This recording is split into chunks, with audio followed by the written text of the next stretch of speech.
era Sayyidina Umar, era Sayyidina Utsman, Ali, itu juga ngalami orang-orang yang ekstrim.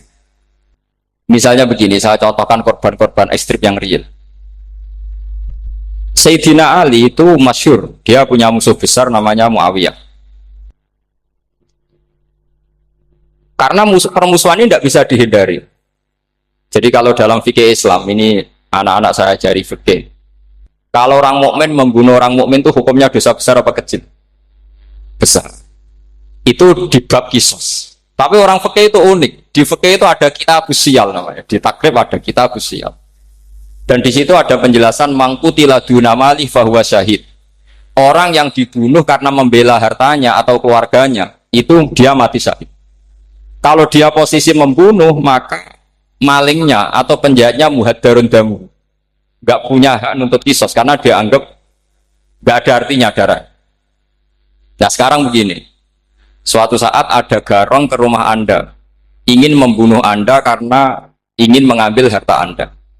Anda ingin ingat status mukminnya atau status garongnya.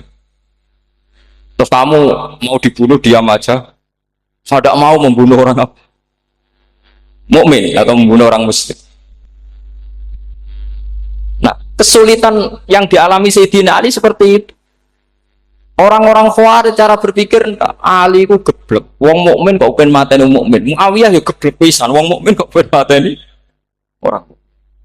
Padahal suasana sudah kacau. Ketika seorang penjahat mau membunuh yang punya rumah dan yang punya rumah ingin membunuh penjahat, itu namanya mukmin bentrok sama orang mukmin. Apa orang benar sahibul hak ingin mempertahankan haknya? Tidak sampai saya tanya. Itu sahibul hak, yaitu yang punya rumah ingin mempertahankan haknya. Meskipun dalam duel ini kadang terjadi pembunuhan. Nah di sini ini ya, ulama ahli sunnah menyebut masalah ijtihadiyah. Kelompoknya Sayyidina Ali mempertahankan nyawanya meskipun dengan cara membunuh pasukan Muawiyah. Pasukan Muawiyah juga mempertahankan nyawanya meskipun harus membunuh pasukan Ali. Zaman itu susahnya ijtihad seperti itu. Tapi orang Khawarij cara berpikir enggak, ini biang keladi masalah itu Ali sama Muawiyah. Mereka malah rapat, ya sudah dua-duanya bunuh saja. Ya masyhur tuh, akhirnya Sayyidina Ali dibunuh oleh orang Khawarij. Makanya ini penting ya, pentingnya ngaji seperti ini. Jadi kamu harus dilatih berpikir nubuwah. Ya dilatih berpikir apa? Nubuwah disebut al-ulama warasatul. Meskipun dengan cara yang ekstrim, tapi pikirannya saja, jangan perilakunya. Saya punya contoh sekian kasus, sekian tragedi. Misalnya begini. Saya itu dulu punya teman, dia soleh, bisa baca Fathul Mu'in.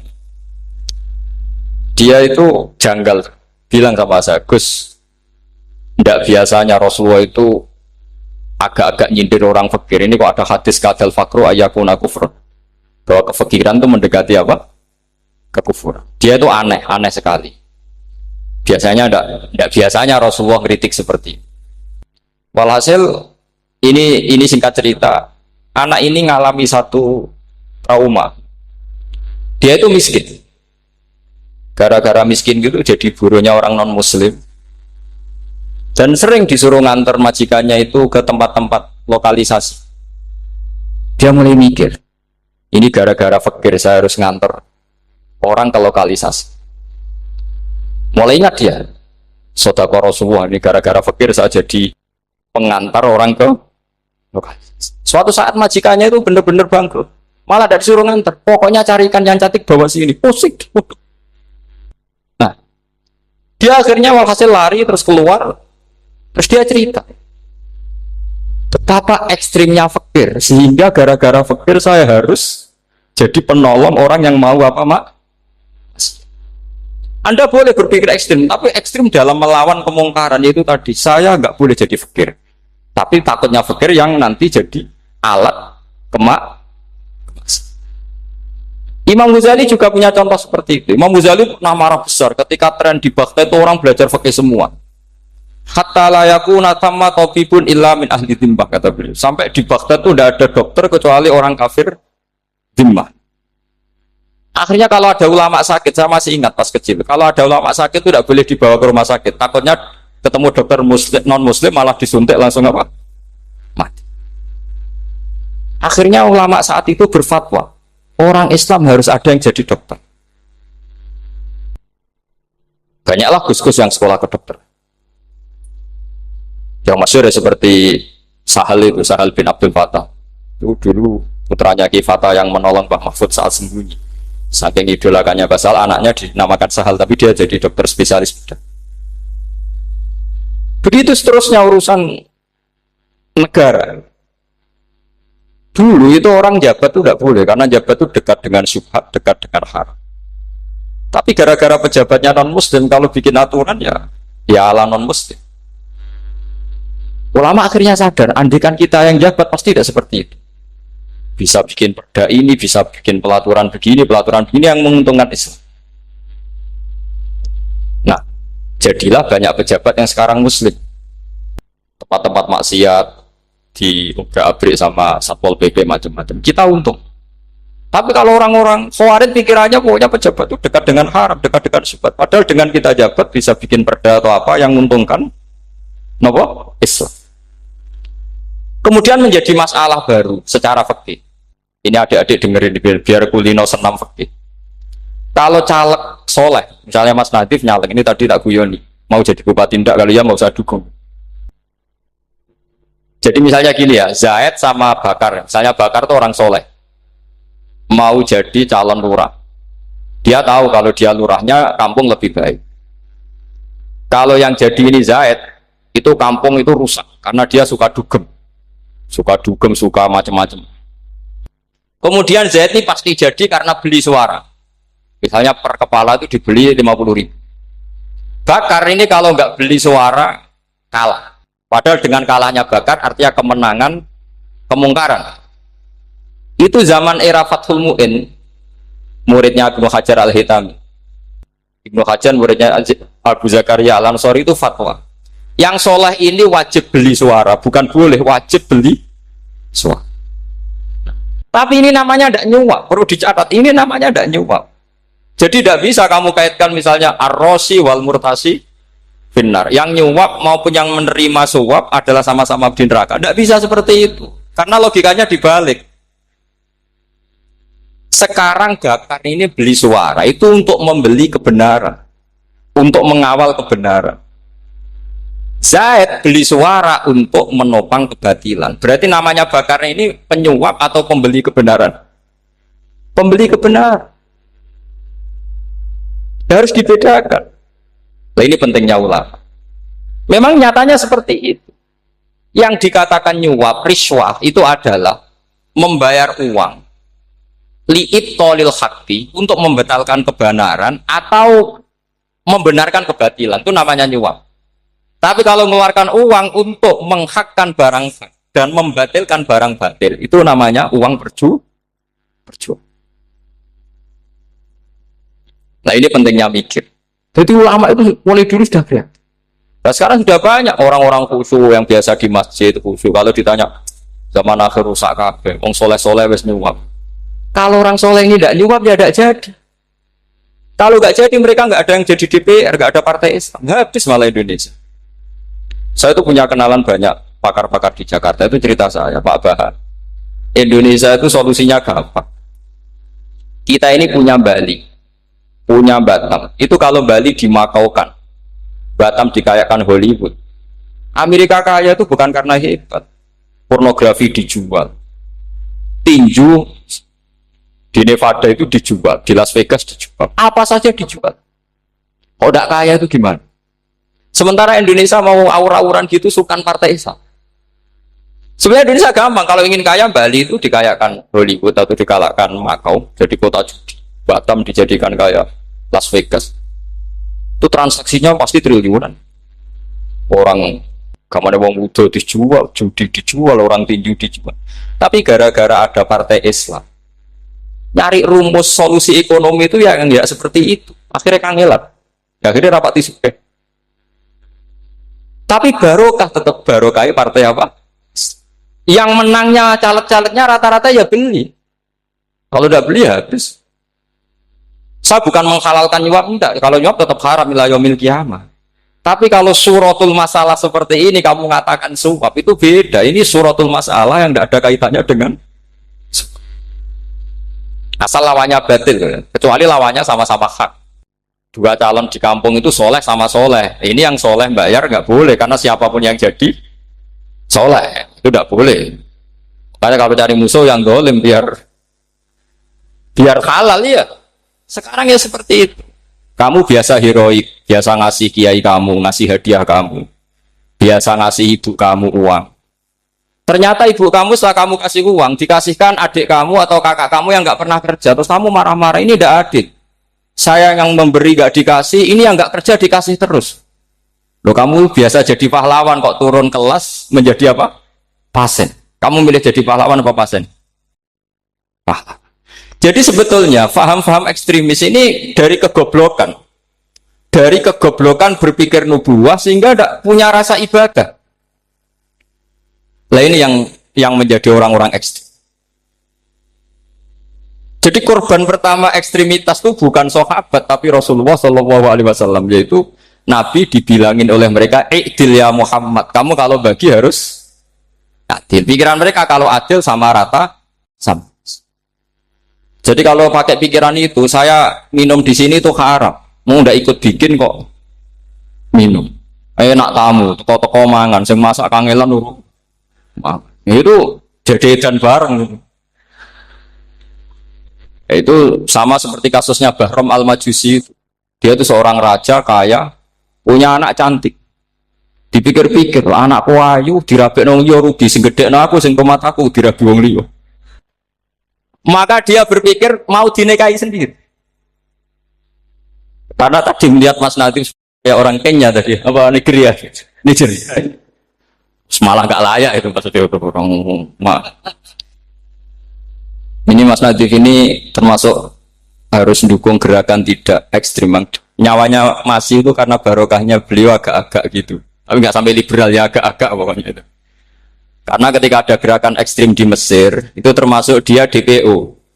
Ternyata setelah ada intelijen, beliau pas buka itu nggak makan dulu tapi rokok dulu. Wah ini mesti orang sekuler, nggak ekstrim.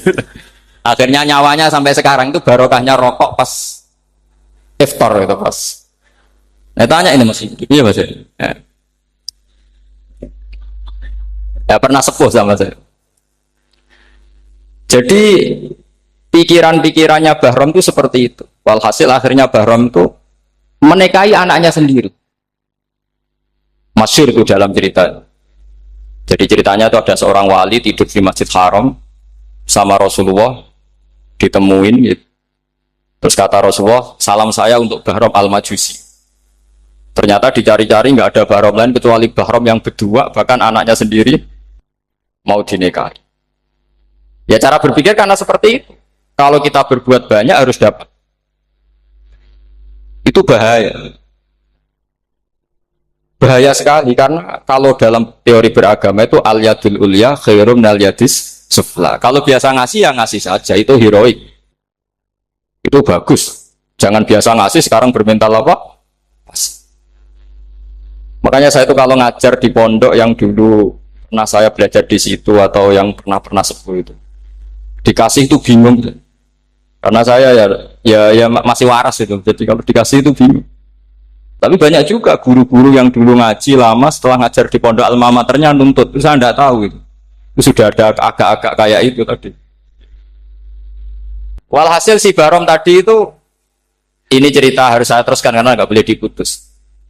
Dapat salam dari Rasulullah. Ternyata di balik nakalnya dia itu pas mau bulan pertama, malam pertama itu ada seorang janda sepuh ke situ. Ganggu dia tentu ya. Ketika dikejar pulang lagi sampai 3 kali. Dia tanya, kenapa bu kamu begitu? Katanya saya ini anak-anak saya kelaparan. Kalau saya pulang anak-anak saya nangis minta makan. Saya ingin minta Anda. Tapi setelah saya ingat Anda ini majusi, saya mukmin, saya mukminah, saya pulang. Ya sudah bu, kamu di rumah saja. Nanti saya kirimi makan. Dikirimi sendiri, padahal dia seorang raja orang kaya. Barokahnya itu dia dikasih tobat sama Allah. Dan paginya ketemu tamu yang mengirimkan salam dari Rasulullah SAW. Akhirnya Bahram ini menjadi muslim. Tapi intinya berpikir seperti tadi itu salah, bahwa kalau saya jasa banyak harus mendapat apa? Ini cara berpikir orang-orang Khawarij. Iya, saya pernah ditanya seorang dosen, Gus, saya ini kalau baca sejarah perang Badar atau perang Uhud, yang saya tidak nerima itu satu. Kenapa setiap ghanimah harta orang kafir dan istrinya orang kafir kok disita orang Islam, dan yang perempuan jadi amat, kemudian juga digauli orang Islam, yang hartanya orang kafir juga jadi asetnya orang Islam, kok kayak garong. Dia tanya seperti itu sama saya. Terus saya jawab, kalau sampean ada garong dan kemudian bawa senpi senjata api, kemudian garong Anda, penjahat Anda lumpuhkan, ya senpi itu harus Anda kembalikan. Monggo penjahat ini kagungan jenengan beto wangsul, karena ada milik Anda, harus dikembalikan. Wah, tidak bisa Pak, kalau saya kembalikan pasti dipakai jahat lagi, dipakai kriminal lagi. Ya sama, kalau asetnya orang kafir dikembalikan ke orang kafir akan menjadi aset kekafiran lagi untuk menghancurkan kita. Nah, perempuan juga sama. Perempuan itu alat produksi. Jika perempuan tadi dikembalikan ke orang kafir, maka kamu menolong populasi orang. Ya seperti itu. Paham? Makanya disita dalam perang loh ya, tapi dalam perang yang legal. Nah itulah kenapa amat halal. Makanya di Quran itu illa ala azwajihim aw ma malakat ayman. Paling enggak itu masih ada ulama atau pemikir atau ustadz siapa saja yang bisa memahami logika apa? Nanti kalau ulama ini sudah meninggal, orang akan mencibir Islam dengan cara mengatakan Islam itu jahat, yaitu menyita hartanya orang kafir dan istrinya orang kafir setiap kali terjadi perang.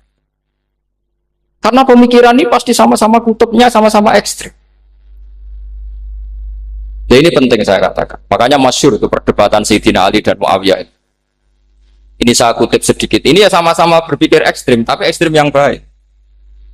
Walhasil dalam satu kerja bakti di Masjid Kuba, itu ada sahabat namanya Ammar. Ini di depan umum, ini penting. Kalau dalam ilmu hadis di depan umum ini penting, karena nanti menjadi mutawatir. Beda dengan hadis yang Nabi ngendikan sama 1-2 sahabat, namanya hadis ahadi. Di depan umum Nabi guyon gini sama Ammar, ya Ammar waihak taktulu ka alfiatul baghiyah. Ammar, kamu ini nasib kamu itu agak sial. Karena nanti yang membunuh kamu itu kelompok yang tidak benar. Alfiatul baghiyah itu kelompok yang tidak benar. Itu disaksikan sekian sahabat.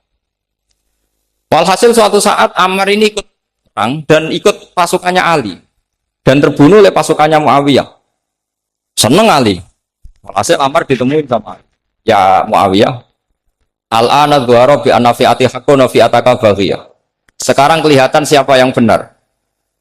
Saya yang benar, kamu yang salah. Kenapa? Karena Ammar kelompokku dan terbunuh oleh kelompok kamu. Padahal kata Rasulullah yang membunuh Ammar adalah kelompok yang salah. Muawiyah pintar sekali, dia jawabnya gini, laula kama kutila Ammar. Ammar terbunuh karena bela-belain kamu. Kalau kamu tidak nyuruh dia perang juga gak terbunuh kan. Jadi kamu ikut andil, terbunuhnya siapa? Ammar. Tapi apa kata Sayyidina Ali? Idzan qatala Rasulullah Hamzah. Kalau teori itu Anda pakai, Rasulullah pun membunuh Hamzah. Sekarang Hamzah perang karena suruhan siapa? Rasulullah. Yang membunuh Hamzah siapa? Wahsy. Kalau teori itu Anda pakai, berarti Rasulullah pun membunuh Hamzah. Terus fasa kata Muawiyah, diam. Jadi fikih pun itu diputuskan lewat pikiran ekstrim. Tapi bukan ekstrim yang merugikan orang lain. Ya, kalau merugikan orang lain namanya sudah la dororo wa la dirar, dia menyalahi aturan. Makanya saya pernah ngaji di sini dulu ketika tahun kemarin. Fikih-fikih Islam itu punya rumus, itu ya gara-gara pikiran ekstrim sebetulnya. Saya pernah nyontohkan adalah orang tuh kalau sholat jenazah itu mayitnya di depan. Itu ulama fikih tidak ada yang punya alasan. Mau hanya bilang gini, hakadha wajadna salafan wa khulafan. Mulai dulu kalau nyolati mayit ya jenazahnya di depan. Ya hanya gitu saja, tidak punya alasan. Makanya ulama lain mengatakan tidak apa-apa jenazah di belakang, yang sholat di depan. Kenapa? Fa innaha laysat bimanzilatil imam. Memangnya jenazah imam harus di depan. Itu ya tidak ada yang bisa bantah. Bagaimana mungkin harus di depan? Oh enggak, imam kok harus. Yang harus di depan itu imam. Jenazah itu imam apa enggak? Enggak. Terus alasan kedua, sholat ghaib. Kalau ada orang mati di Surabaya, Mas Nadib di sini, sholat gaib boleh enggak? Boleh. Jenazahnya di depan apa belakang? Belakang. Di belakang kan? Berarti harus enggak jenazah di depan? Ya dia mau ngakeh yang jelas kalau itu. Lah ini contoh-contoh kecil. Nah orang Khawarij itu orang yang paling tidak mau menerima otak adik seperti itu. Akhirnya jadi goblok bareng tadi. Ya makanya Rasulullah pun jadi korbannya Khawarij. Muhammad kamu harus adil. Karena pikiran mereka adil itu yang memberi banyak ya dapat banyak. Kalau pikiran nubuah tidak seperti itu. Kalau yang biasa memberi, biasa heroik, biasa baik ya biar tetap biasa memberi. Jangan dilatih jadi apa? Pasien. Ini mungkin adik-adik juga agak keberatan, tapi harus dilatih. Makanya saya itu jadi kiai itu ya mulai kecil anaknya kiai butuh kiai. Saya itu ya mulang itu senang. Saya tidak pernah terlintas dikasih santri atau dihormati ya enggak. Mungkin sampai mati agak terlintas. Ya pikiran saya sederhana. Biasa mulang pahlawan malah sekarang pasien itu malah kayak cemen, kayak turun kelas gitu. Jadi saya terus ya enggak kepikiran sama sekali. Loh kalau saya minta sama Allah karena itu atasan saya. Makanya ada ulama yang ekstrim gini, ini kisah nyata. Ada ulama alim datang ke seorang raja. Rajanya ini soleh padahal. Ternyata pas raja itu berdoa, ya Allah saya kasih ini, kasih ini. Padahal ulama tadi itu mau mengajukan proposal. Mau minta apa gitu. Terus dia pulang ketika ditanya, Pak Kiai kenapa pulang? Ternyata raja itu minta zat yang sama yang saya mintai. Kalau raja saja masih minta, ngapain saya minta raja? Saya akan minta zat yang dimintai raja. Terus pulang dia. Oh, itu ya pikiran ekstrim, tapi bagus ekstrimnya. Saya akan minta zat yang dimintai. Kalau sampean kan uteknya saya les, sholat dinteni, tetap jalo. Oh, orang mikir seperti itu. Mau salah didik, salah itu tadi. Nah, ini harus dilatih. Masyhur itu ketika Nabi pas Fathu Makkah itu.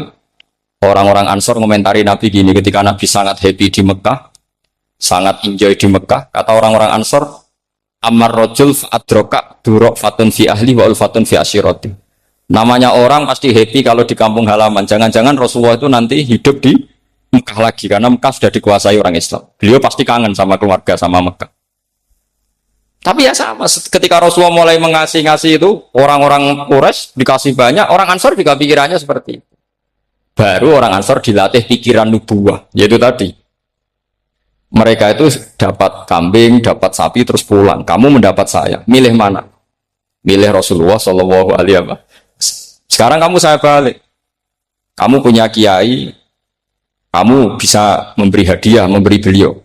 Suatu saat kiai Anda ini kaya raya, terus sering ngasih orang-orang yang nggak pernah berjasa. Kamu nggak pernah dikasih. Itu kalau pakai pikiran Khawarij, kiai ini salah karena ngasih orang yang tidak berjasa. Tapi kalau kamu pakai pikiran nubuah, enggak. Alhamdulillah saya tetap istiqomah memberi kiai itu. Dan alhamdulillah enggak dibalas. Semoga balasannya di akhir. Ya sudah seperti itu. Kalau pakai pikiran gengsi tadi seperti itu. Masa biasa memberi sekarang posisi diberi, saya turun kelas. Jadi sebetulnya pikiran ekstrim itu boleh, tapi untuk yang seperti ini bukan ekstrim yang tadi. Makanya ini disebut al-hujjat. Al-hujjat itu satu logika yang bisa mematahkan asumsi awal. Ini saya harap santri-santri matolek putra maupun putri berpikir seperti ini. Sehingga sama. Jadi misalnya sekarang dibalik.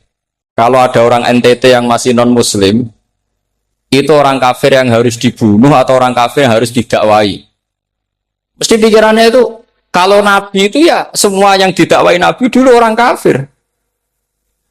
Nah, ketika Nabi di Mekah itu pertama ketemu orang kafir itu dibunuh atau didakwai? Didakwai. Ya berarti pilihan sekarang ya didakwai bukan dibunuh. Nah soal perang itu perang itu beda dengan membunuh. Ada janjinya, ada macam-macamnya, terus nggak ada solusi, itu baru ada apa? Jadi kalau sudah dibalik-balik gitu, makanya kata ulama-ulama, Khawarij itu pasti salah. Pasti salahnya adalah kalau orang nggak benar ya dibenarkan, bukan dibunuh. Kalau setiap orang kafir dibunuh, Nabi kapan jadi nabinya? Karena orang kafir habis. Jadi metode bil hikmati ada, al-mau'izatul hasanah ada, karena orang kafirnya sudah apa? Mati. Pertanyaan kedua, kalau Nabi harus ekstrim ngapain yang ngawal Jibril? Halnya Israel lebih efektif.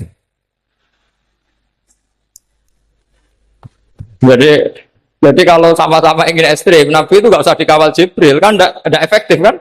Harusnya yang ngawal itu siapa? Israel. Kan nggak repot. Nah, jadi saya mohon ini saya cerita. Jadi korban pikiran ekstrim itu bukan siapa-siapa. Pertama itu Rasulullah. Akhirnya Rasulullah menjelaskan, ya beginilah cara berpikirmu. Jadi saya kira demikian. Nanti mungkin kalau ada tanya-tanya, ada pertanyaan. Yang jelas kalau seputar ekstremitas itu bisa latihan. Ya sebenarnya bisa latihan di fikih. Karena fikih ini cerminan dari pikiran ulama. Ya, cerminan dari pikiran apa ulama yang tidak tekstual. Ya, seperti gini ya. Tasaddaqa Rasulullah so'an min tamrin au so'an min aqidin. Ketika zakat fitrah itu Rasulullah mengeluarkan satu sok tamr. Tamr itu kurma. Kalau menurut tekstual berarti zakat fitrah harus pakai kurma. Tapi semua ulama sedunia mengatakan putih ahli balad. Hanya dalam konteks Indonesia ya pakai apa? Beras. Berarti kata tamr diganti kut. Diganti apa? Kut. Jadi orang itu jangan diajak goblok bareng. Masa Nabi ngendikan tamr harus apa? Makanya saya pernah debat. Pak Nabi itu cingkrang. Kenapa orang-orang itu rata-rata tidak cingkrang? Saya bilang Nabi itu hidupnya di Mekah, kenapa Anda hidup di Indonesia? Iya, Nabi itu hidupnya di Mekah. Terus saya tanya lagi, Nabi itu hafal Quran, kamu udah hafal? Saya hafal Quran. Kalau cingkrang gampang, karek ngetok. Ya, kalau ada sunnah Rasul, Nabi hafal Quran, enggak? Hafal kan? Berarti kalau ikut sunnah Rasul, hafal Quran. Jangan cingkrak tok, ya hafal apa? Ya sama poligami juga gitu yang tadi diceritakan Mas Natif itu. Nabi itu poligami setelah Khadijah meninggal. Apa mereka mau nunggu istri pertama meninggal? Kalau ingin persis nunggu istri pertama meninggal. Nah, iya. Enggak mau juga kan? Ya biasa saja lah. Pokoknya yang dihalalkan syariat ya kita bilang halal, yang diharamkan kita bilang apa? Enggak usah sok suci isi sunnah Rasul. Saya punya banyak cerita. Abu Bakar itu dulu sering menghindari sunnah Rasul. Dulu Rasulullah itu kalau ada orang minta ya dikasih. Ketika Abu Bakar bikin Baitul Mal. Ketika ditanya ini zaman Rasulullah tidak ada. Kata Abu Bakar, huwa Rasulullah. Beliau itu Rasulullah. Mbak gak di-manage ya negara tertib. Umar bikin pasukan itu diangkat negara. Kalau dulu zaman Nabi yang ikut perang bahaya, yang tidak perang namanya munafik. Era Umar enggak, militer itu ditunjuk. Dia digaji pakai Diwanul Murtaziqah. Ketika ditanya, kenapa ada kayak Rasulullah? Huwa Rasulullah, mbok enggak tertib pun tetap negara stabil. Karena ada karisma. Jadi kadang-kadang dalam banyak hal, itu kita malah enggak boleh persis Rasulullah. Karena kadang banyak khususnya. Yaitu contoh yang paling masyhur di fikih ya kayak Nabi itu Neka 9 itu khususnya. Dalam strategi juga sama. Dalam strategi memanage negara juga sama. Banyak sahabat yang punya ide yang zaman Nabi itu tidak ada. Ketika ditanya, kenapa tidak persis Nabi? Katanya, huwa Rasulullah. Ya Rasulullah itu meskipun seperti itu, meskipun tidak tertib secara rasional, tetap dikawal wahyu. Makanya negara baik-baik saja. Kalau saya ini hanya Abu Bakar, kalau tidak ya repot. Umar ya sama, bikin Diwanul Murtaziqah. Utsman juga sama, di-manage negara. Sayyidina Ali juga di-manage. Kalau Nabi tidak. Tapi tidak apa-apa karena ada karisma. Sama tak cerita nih masalah zakat yang masyhur. Orang paling bakhil sekalipun, paling kikir sekalipun itu zaman Rasulullah bayar zakat. Karena pikirannya setelah zakat dikasihkan Rasulullah mendoakan. Khudh min amwalihim shadaqatan tutahhiruhum wa tuzakkihim biha wa sholli alaihim. Inna sholataka sakanul lahum. Era Abu Bakar enggak. Sorry ya Abu Bakrin, dulu kita zakat sama Rasulullah karena didoakan beliau. Kamu hanya Abu Bakar, saya tidak mau zakat. Ya sama lah seperti orang dipimpin ulama-ulama karismatik. Orang dipimpin Badullah itu tidak usah metai, santri sudah nurut. Dipimpin Usman Nazif, gak bikin pelaturan, habis pondok. Kalau tidak ngancam, gak gini, ditakzir, gak gini, habis. Zaman Badola dehem tok santri wedi. Mas Nadif dehem enggak. Nah, makanya Rasulullah itu tidak banyak bikin pelaturan. Rasulullah itu kalau mau perang itu hanya bilang sahabat, saya besok ditantang Abu Sufyan di sini. Saya mau perang. Oh, itu sahabat ikut semua. Orang melihat wajahnya, melihat karismanya sudah tertarik ingin menyelamatkan beliau. Kita tidak akan ridho Rasulullah keluar sendiri. Kalau Abu Bakar ya enggak. Pertama Abu Bakar pidato sudah sopan. Saya memimpin kamu. Ini keulitu walas tubuh khairikum. Saya ini memimpin kamu, tapi bukan berarti saya yang terbaik. Jika saya benar maka dukunglah. Kalau salah ingatkan. Itu pertama orang-orang bilang apa? Fawwala uqiman nakabisef. Nanti kalau Anda salah tak ingatkan pakai pedang. Ya karena hanya Abu Bakar bukan Rasul. Jika diaturlah, ini ada militer, ada pengawal, ada Baitul Mal. Era Umar lebih modern lagi, ada Diwanul Murtazikoh, ada macam-macam. Ya Rasulullah nggak ada. Nah sekarang orang sidik-sidik muni sunnah Rasul, padahal ada sunnah Rasul yang khasnya Rasulullah sebagai nubuwah. Ya khasnya Rasulullah sebagai apa? Coba Nabi itu istrinya 9, semuanya cerita tentang tahajudnya Nabi, witirnya Nabi. Apa kira-kira Mas Nadif kalau punya istri 4 ceritanya tentang tahajudnya Mas Nadif? Kan enggak. Nah, jadi saya mohon, sebetulnya pikiran-pikiran ekstrim itu karena enggak mau belajar. Enggak mau belajar. Kalau mau belajar itu kata Imam Ghazali itu dalam kitab Imla, Al-Imla fi Iskalatil Ikhya itu. Fal ma'ani awsa'u minal ibarat. Yang namanya ma'ani itu awsa'u minal ibarat. Jadi yang fal ma'ani awsa'u minal ibarat. Jadi yang namanya makna itu lebih luas minal apa? Ibarat. Nah, ini contoh yang paling nyata ya Sayyidina Ali. Ketika Sayyidina Ali perang sama Muawiyah, itu Sayyidina Ali bilang, sebaiknya Muawiyah kirim delegasi, mediator. Saya juga kirim mediator. Terus orang-orang Khawarij karena tadi tekstual. Mahada ya Ali. Ini apa ya Ali? Lam yujad fi kitabillah. Aturan mediator itu tidak ada di Quran. Bahwa kalau kita perang harus ada mediator itu tidak ada. Terus Sayyidina Ali baca ayat wa in khiftum shiqaqa bainihima fab'atsu hakaman min ahli wa hakaman min ahliya. Jika lelaki dan perempuan, suami istri terjadi shiqaq, terjadi konflik, maka suami kirim satu mediator, yang pihak perempuan juga kirim mediator. Terus Sayyidina Ali ngendikan wa amru Muhammad a'dhamu min amri rajulin wa imra'atin. Urusan umat Muhammad lebih serius ketimbang urusan hanya sekedar suami dan istri. Maka kita butuh hakam, butuh mediator. Baru 4.000 orang Khawarij tobat ngikuti pikirannya Sayyidina Ali yang tidak tekstual. Sama seperti zaman Rasulullah. Ketika Rasulullah mau perang Badar, saya ini mau perang Badar kata Rasulullah. Musuh saya itu 1.000 lebih. Kalian hanya 313. Apa kita teruskan? Itu sahabat langsung bilang gini, saya itu hafal teksnya. Idzan lanaqulu laka kama qalat banu Israil fathab anta wa rabbuka faqatila inna hahuna qa'idun walakin idhab anta faqatila inna ma'akum muqatilun. Ini kelihatan sekali bahwa para sahabat sudah ada tekstual. Orang-orang Bani Israel ketika melihat Musa katanya sakti dan orang dekat Allah, itu cara berpikir orang Bani Israel gini. Walhasil ada perintah supaya Musa itu merangi kaum Jabarin. Orang Jabar ini gagah-gagah, pikirannya orang Bani Israel. Musa kami itu sakti dekat Allah, ya sudahlah sama Allah saja sana, tak tunggu di rumah kabarnya. Itu kan sama dengan santri semedit, roh kiai ini suga, kiai aku suga, serasa tak pikiran seperti itu. Ya sama seperti itu. Nabi itu kekasih Allah, mesti perang menang, serasa tak ewangi mesti menang. Fadhab anta wa rabbuka faqatila inna hahuna. Kok itu? Ya sudah kamu berangkat saja sama Tuhan, tak tunggu di rumah. Tapi apa kata para sahabat Ansor ketika Nabi minta supaya mereka dukung di perang Badar? Langsung bilang, idzan lanaqulu laka kama qalat banu Israil. Kita tidak akan bermental kayak Bani Israil. Ini tekstual pada enggak. Mereka punya mafhum, punya pikiran. Cara Mas Nabi punya kreatif. Bahwa ini mental yang bejat, kita tidak akan meniru seperti itu sahabat. Jadi dulu sahabat itu makna di Quran juga ada tekstual. Jadi bisa memahami. Nah sekarang orang memaksa semuanya harus tekstual. Ya meskipun tadi jangan terlalu liar terus menjadi liberal. Tapi saya tidak tahu kalau contohnya Mas Najib tadi pakai kondom, sisi kondom tidak tahu itu pikirannya Jil apa Mas Najib tidak tahu saya. Tidak tahu. Oh, sampai sembeling itu saya tidak tahu.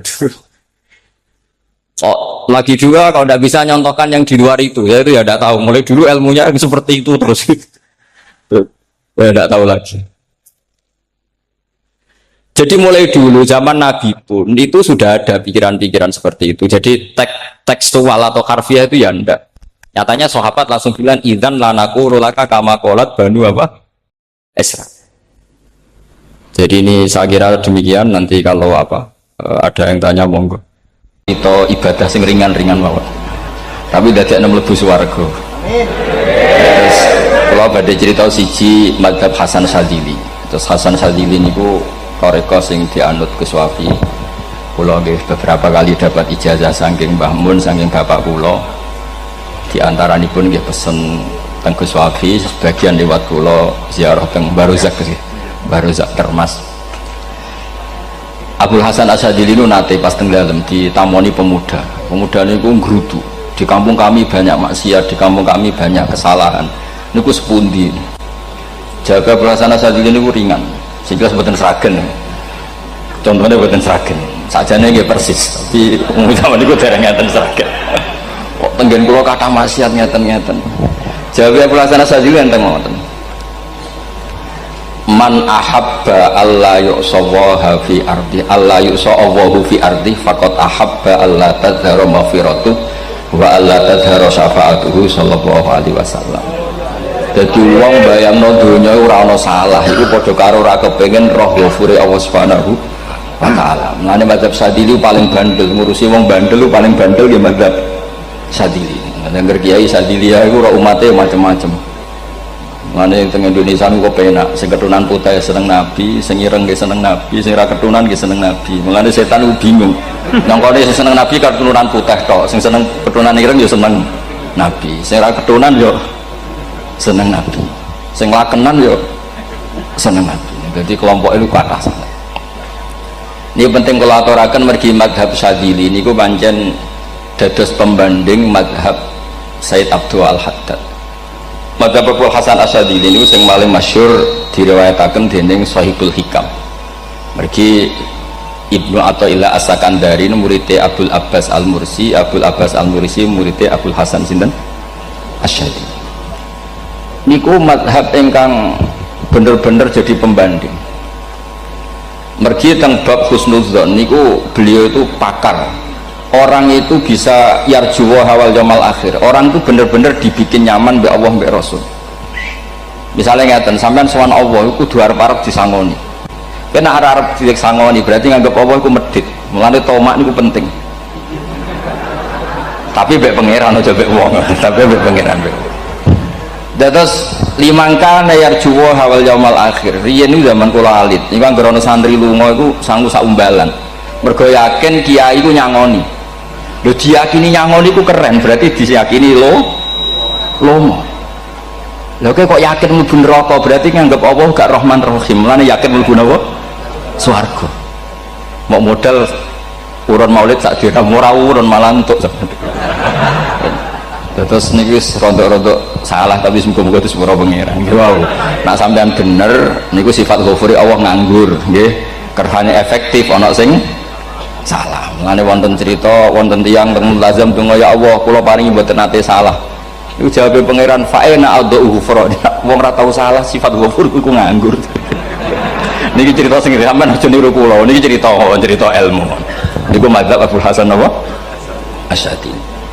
Benten madhabe Sayyid Abdul Al-Haddad itu jalure khauf. Jadi dosa gede apa cilik? Ora ana gede ora ana cilik. Kowe aja delok sing mbok dosani, aja delok dosane tapi delok sing mbok dosani iku sapa. Misale Gus Wafi ngutus santri teng mriki, "Cung, tukokno rokok." Rokok itu barang makruh misal. Mestinya kan santri oleh bantah, niki kiai ku piye to barang makruh kok kon nuku. Tapi masalahnya arah dituruti ya gelo tenan. Jadi aja delok kongkonane itu penting ra penting, tapi mukhalafah itu sababul fir. Misalnya kados kula niki teng mriki wonten botol minuman.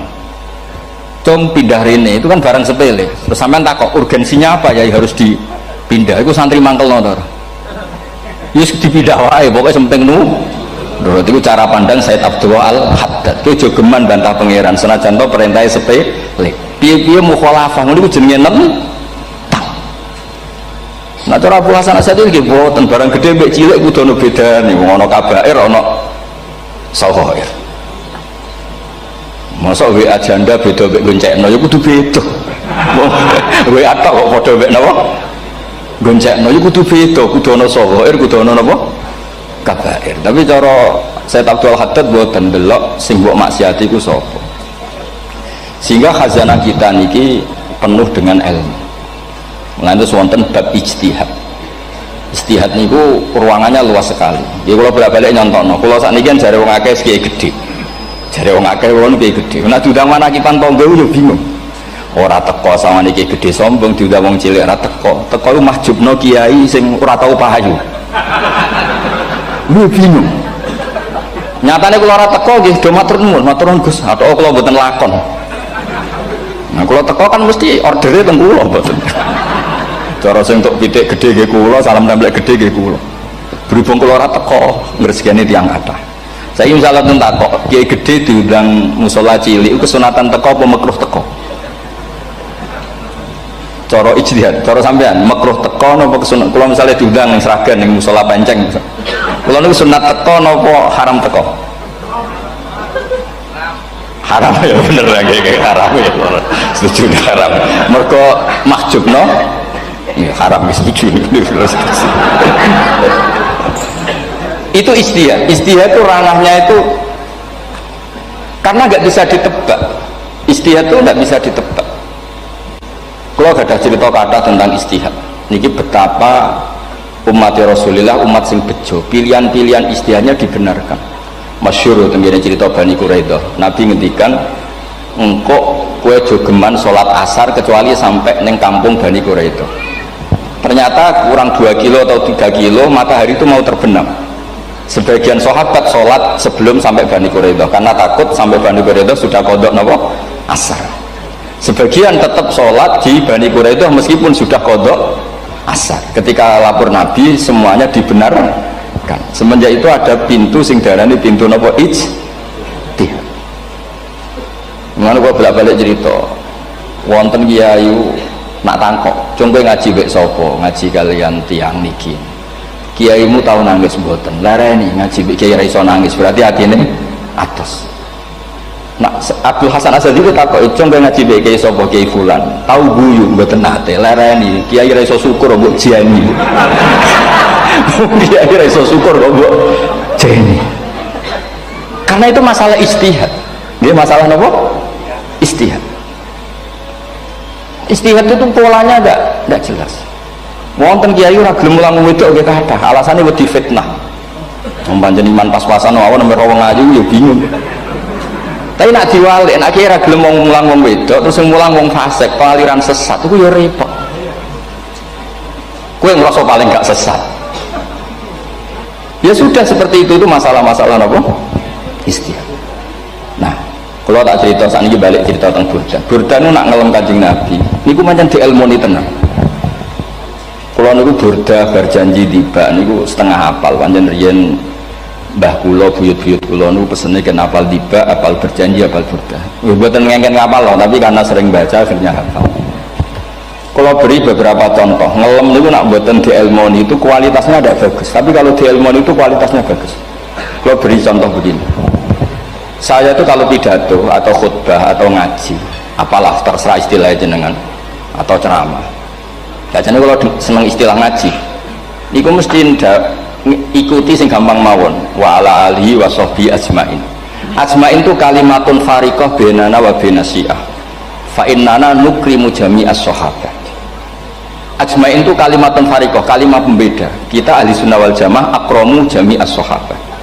Ada kelompok sing akramu sahabian wa ahanu sahabian akhir. Sehingga ajmain itu harus kita baca. Itu karena itu kalimatun fariqah, kalimat pembeda. Kata-katanya hanya ajmain. Begitu juga berjanji. Berjanji itu nak ngelem Nabi niku wa ba'du fa'aqul wa Muhammad bin Abdullah bin Abdul Muttalib wasmu Syaibatul Hamdi Humitat Hisaluhus Saniyah. Karena ketika Rasulullah memaklumatkan jadi nabi itu problemnya itu nasabnya siapa? Orang-orang yang di Palestina, di Israel, di Yordan, di Syam kalau dulu. Itu alamatnya nabi itu harus turunan Ibrahim. Ibrahim sementara orang Syam menurut pengetahuan orang-orang Yahudi Syam. Maka saya berjanji menunjukkan dulu kalau nasabnya Muhammad itu ini. Terus sampai warafuhu ilal khalili Ibrahim, terus ila dhabi Ismail nisbatu wa tama. Terus setelah itu terus beliau ngendikan wa adnalu bila raibin inda dzabil ulumin sabiyah ila dhabihi Ismail nisbatu wa tama. Terus ketika berjanji di Karang itu sudah ada faham-faham yang seakan-akan babahnya Nabi itu ada masalah. Terus beliau ngendikan ini Syaibatul Hamdi, Sayyid Abdul Muthalib itu orang yang ketika buka Ka'bah, buka Zam-Zam, saurip-uripnya muji pangeran. Terus banyak lagi wasumi'a fi sulbihin Nabi sallallahu alaihi wasallam zakarallahu taala walab, mbah yang ini bahkan dengar ketika Nabi masih di punggungnya membaca tasbih. Terus sampai fa'azim bihi min ikdin ta'allaqat kawakibud duriyah wa kaifala wa sayyidul akramu sallallahu alaihi wasallam wasitatuhumun. Nabi itu orang suci, makanya harus lewat rahim yang suci, harus lewat bapak yang suci, mbah yang suci, sampai ila khalilir rahman Ibrahim alaihis salam.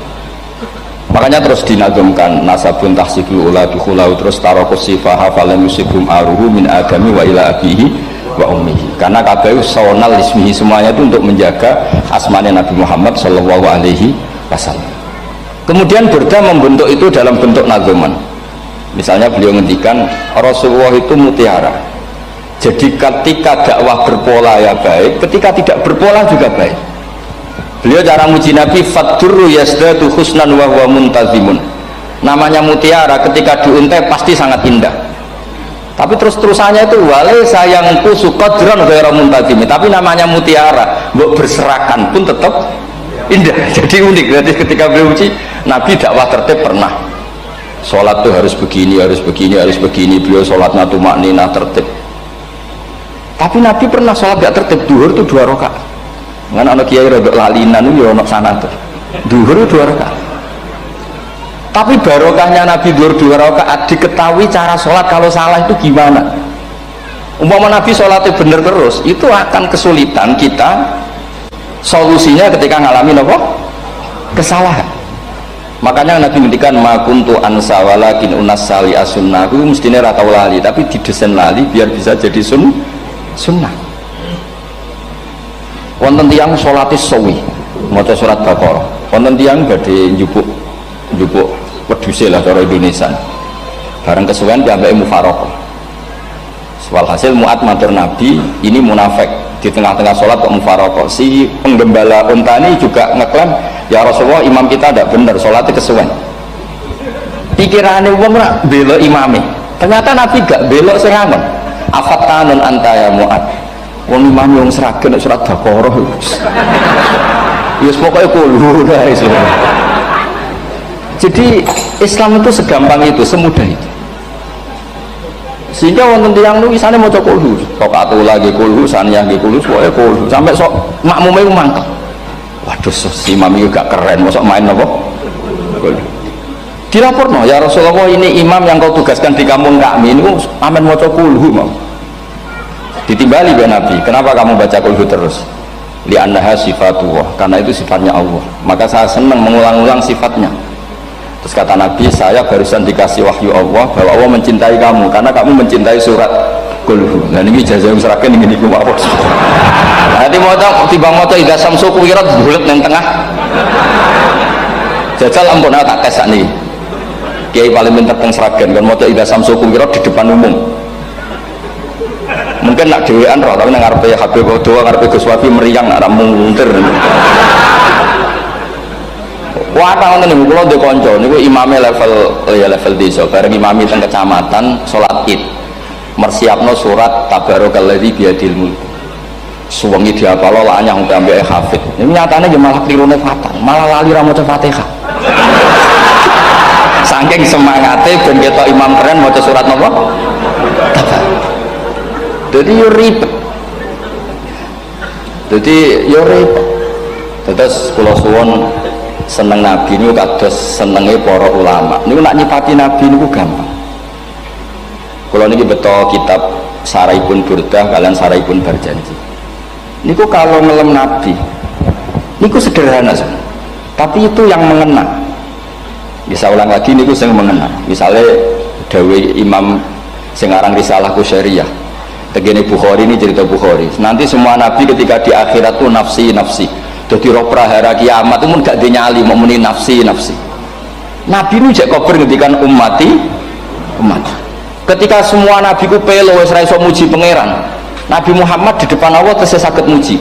Fa ahmaduhu bima hamida allamani rabbi. Ketika nabi lain sudah tidak punya nyali bilang alhamdulillah, Rasulullah masih punya nyali bilang alhamdulillah. Sehingga fa Muhammadun ahmadu min ghairi. Hampir semua ulama ngendikan ahmadu yang Muhammad itu afal tafdil. Fa Muhammadun ahmadu min ghairi. Ketika nabi lain sudah tidak bisa atau tidak punya nyali memuji Allah, Nabi Muhammad pasti berani memuji Allah ketika mahsyar. Karena logikanya begini, kira-kira pikirannya nabi-nabi ini kiamat, berarti amal harus ditutup lah, buku harus tutup. Tapi nah, pikirannya Nabi Muhammad boten-boten, Allah itu tidak diganggu oleh apapun, tidak kena atau tunduk sama konstitusi apapun. Sampean ra iso ketemu Allah numpun akhirat, jenengan pun boleh macam-macam nih, mun tutup buku boten saged. Rahmatnya Allah tidak bisa dibatasi oleh akhirat. Saya ulang lagi, rahmatnya Allah tidak bisa dibatasi oleh akhirat. Makanya Nabi tetap berani mengajukan syafaat meskipun sudah finish, sudah akhirat sudah finish. Juga Nabi muji-muji Allah, akhirnya Allah ngendikan ya Muhammad irfa' ra'sak wasal tu'tah wasfa'tu syafa'. Sudah Muhammad, kamu minta apa tak kasih. Saatnya beliau minta hak nopo syafaat, disebut maqamam mahmud. Dan ini kula waos kitab kersane orisinil iki betapa sayangi Rasulullah SAW teng kita. Ketika nabi lain tidak punya nyali kecuali mikir dirinya sendiri, jadi aku punya ngendikan nafsi, Nabi Muhammad kasih gada nyali ngendikan apa umat. Itu bukti bahwa nabi itu nggak pernah nggak mikir umatnya. Wala sawfa yu'tika rabbuka apa fatar. Ini nabi cek jawab fawwah la ardo wa wahidun ummati finnar. Kalau engkau memberi saya sampai saya puas, maka saya tidak puas dan satu dari umatku masih menjadi ahli neraka. Ini kalau waos nak sampean orang nangis kebablas. Ini cerita betapa Rasulullah SAW. Niki jarang tiang maos niki kalau waos kersane tambah mahabbat Rasulullah SAW. Dados niki kalau cerita ketika Rasulullah ketemu pangeran dan Sidratil Muntaha niku diredaksekno Burdah nggih diredaksekno Burdah fakhusta kulla fakhorin ghaira mustarakin, engkau mendapat kehormatan yang tidak tersaingi. Fakhusta kulla fakhorin ghaira mustarakin, jadi engkau mendapat kehormatan yang tidak akan tersaingi.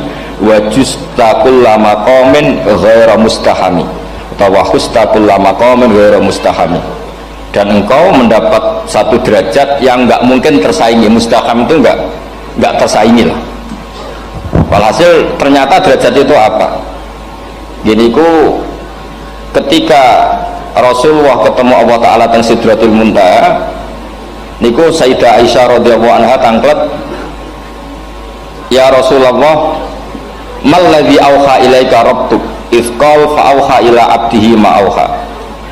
Qala ya Aisyah aturidina anta alami ma la ya'lamuhu Jibril wala Mikael wala nabiyyun mursalun wala malakun muqarrabun.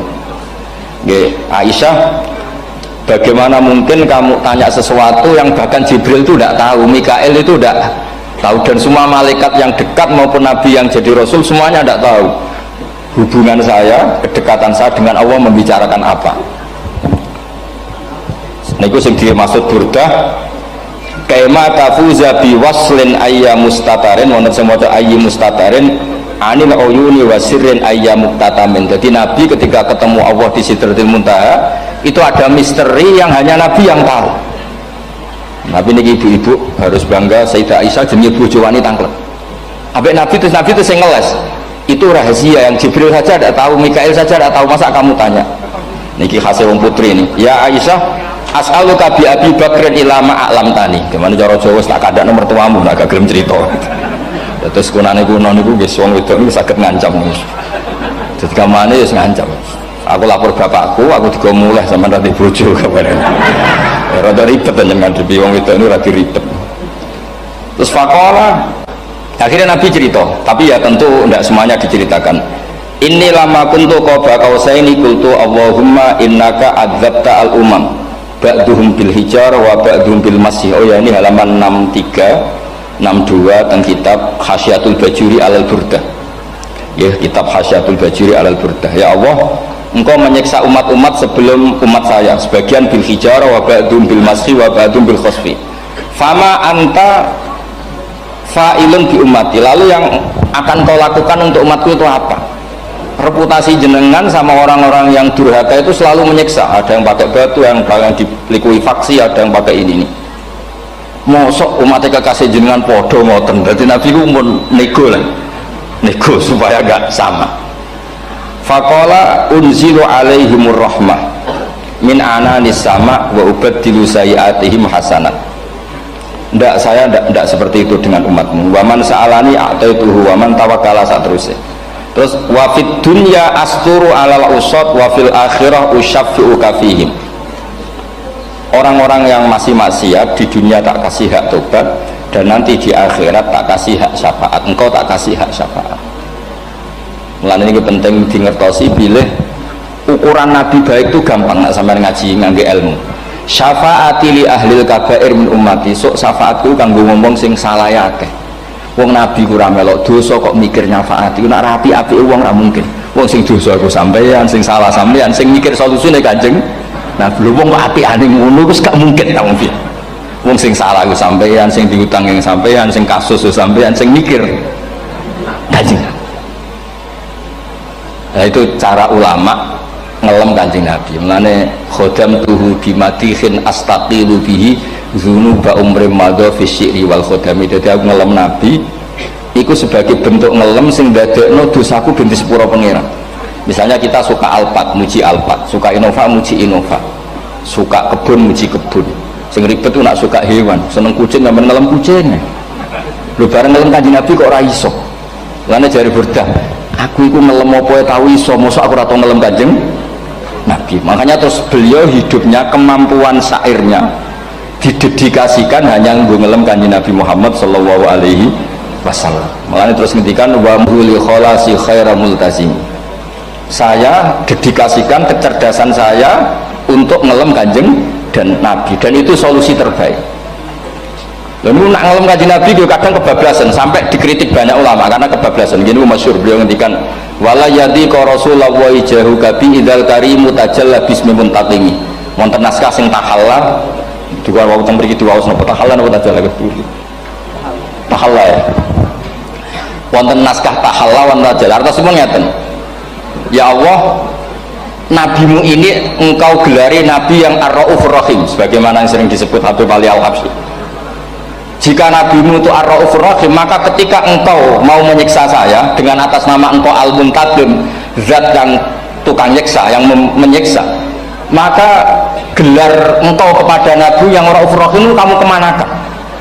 Jangan kudu konsisten, terus kadung ngarani nabi jenengan raufur rahim. Maka sifat jenengan yang muntakim jangan pakai dulu, karena saya ini umatnya Nabi yang kamu beri gelar Raufur Rahim. Paham tak tidak? Maksudnya ya ojo sido nyiksa wong kadung mbok arani Raufur Rahim. Dadi wala yadi ka Rasulullah jahu kabi idzal karim mutajalla tatahalla bismimun takim. Terus sekarang Burdah jenenge Muhammad.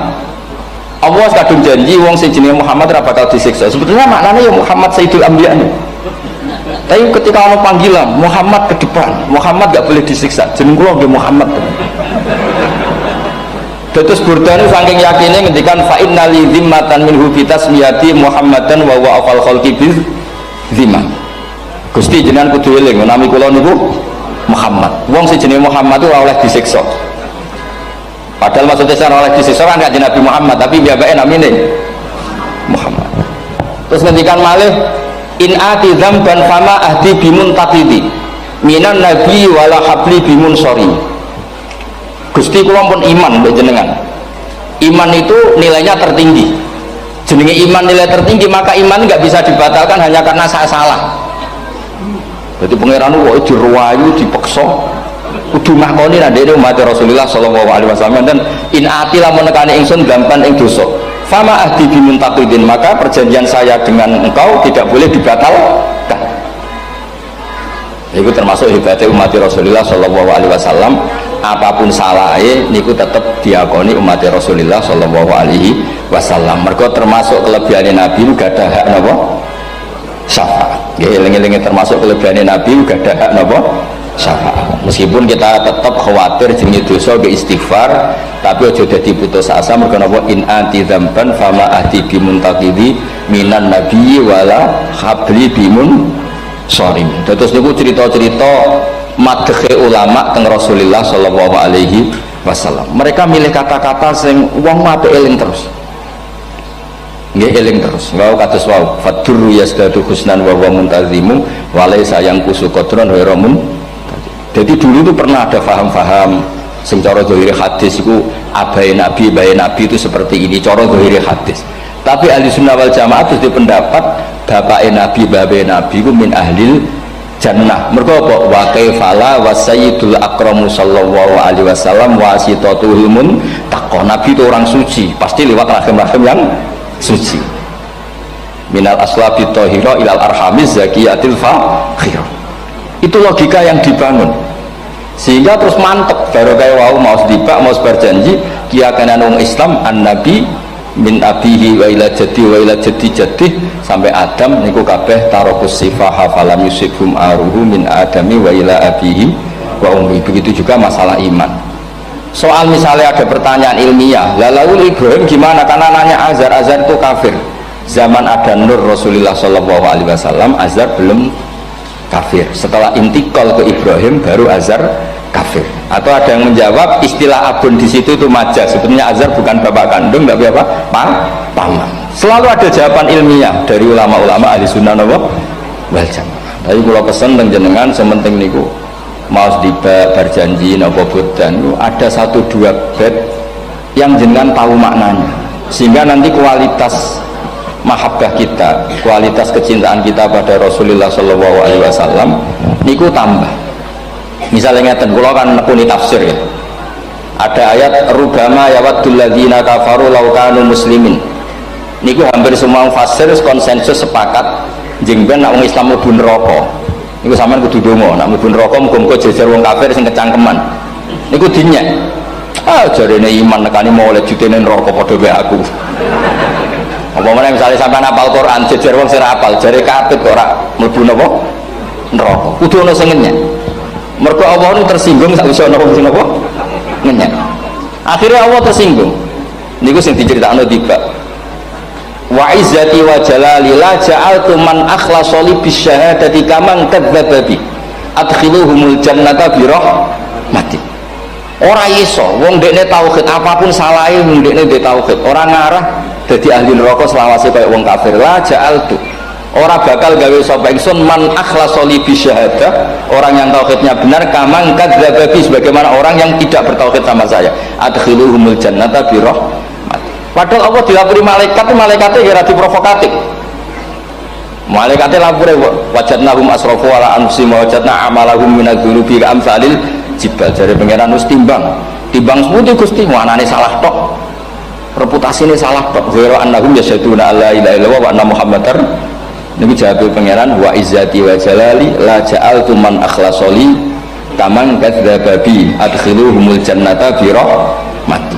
Nah, lafaz-lafaz seperti ini kita akan punya harapan ketika ndelok umat sing carane iman tesih blepotan, carane sholat cek blepotan, carane zakat cek blepotan.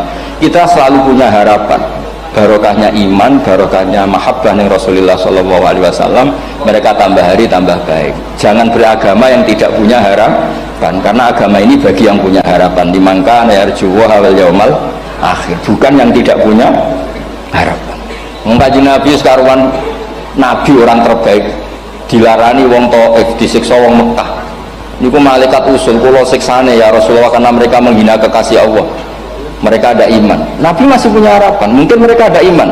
Tapi asallah ayyukhrija bal arju ayyukhrijawah min ashabihim may ya'budu wa la yusyriku bihi syai'an. Bapak erong iman, aku cek di harapan anak putune iman. Dan sedekah Rasulullah sallallahu alaihi wasallam. Sani kata bapak era poso, anake melok TPQ, barang poso yo gendong, akhirnya bapak izin melok poso.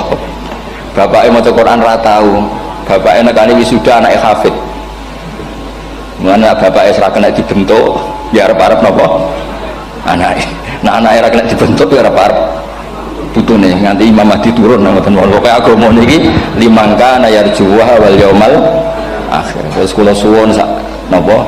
Madzhab Abdul Hasan Asyadzali. Nggih pancen madzhab niku kathah, tapi kula suwun agama teng zaman akhir dawuh Mbah Mun kudu kathah rojae. Nggih mergi walladzina amanu asyaddu hubbal lillah. Dawuh Imam Ghazali ar-raja yuqaddam alal khauf.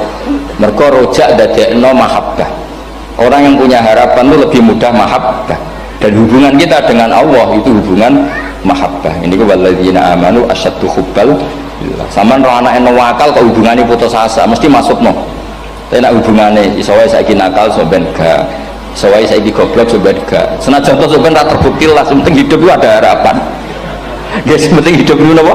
Ada harapan. Kata ulama ngendikan afdhalul ibadah intizarul farad. Apa-apa ibadah selalu punya apa?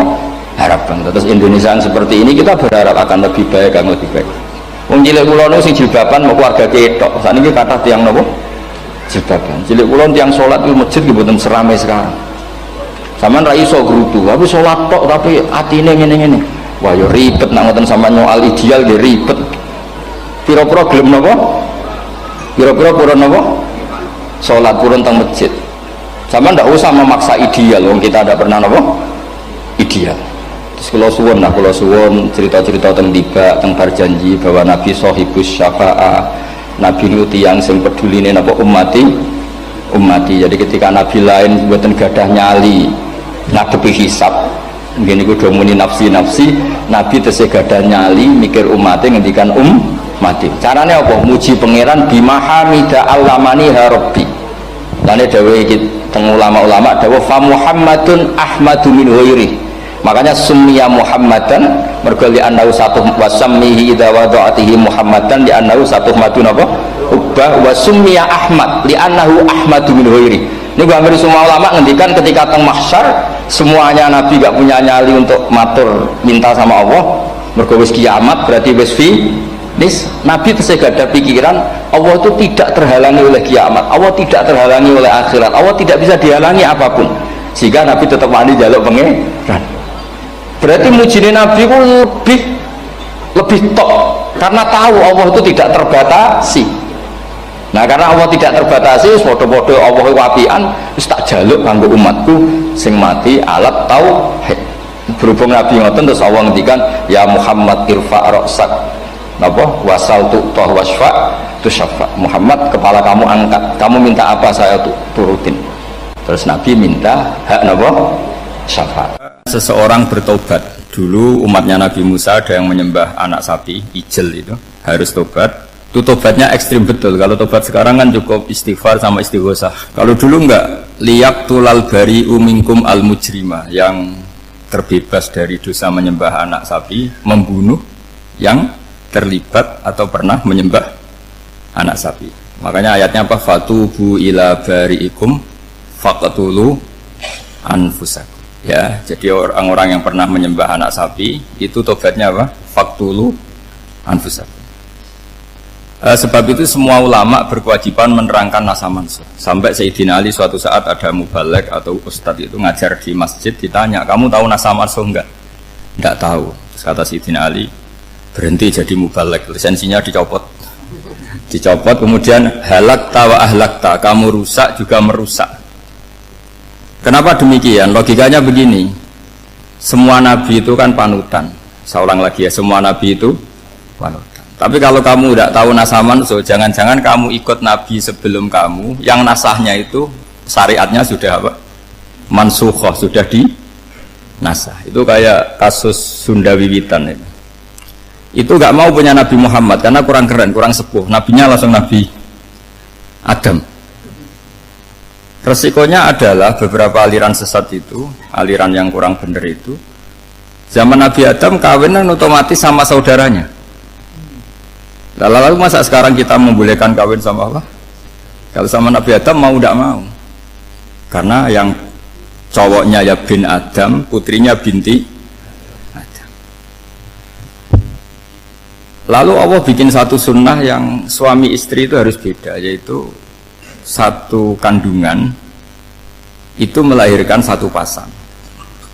Dan boleh dulu memang pasangannya orang jelek itu orang cantik, makanya agak sial itu yang perempuan-perempuan itu memang mulai dulu gitu. Kalau cantik itu kesunatannya dapat jelek gitu.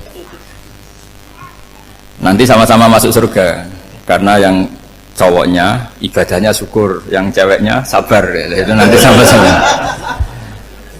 Nah kebetulan si Qabil itu ganteng sekali. Qabil berpasangan dengan Labuda itu jelek gembrot, pokoknya tidak cantik.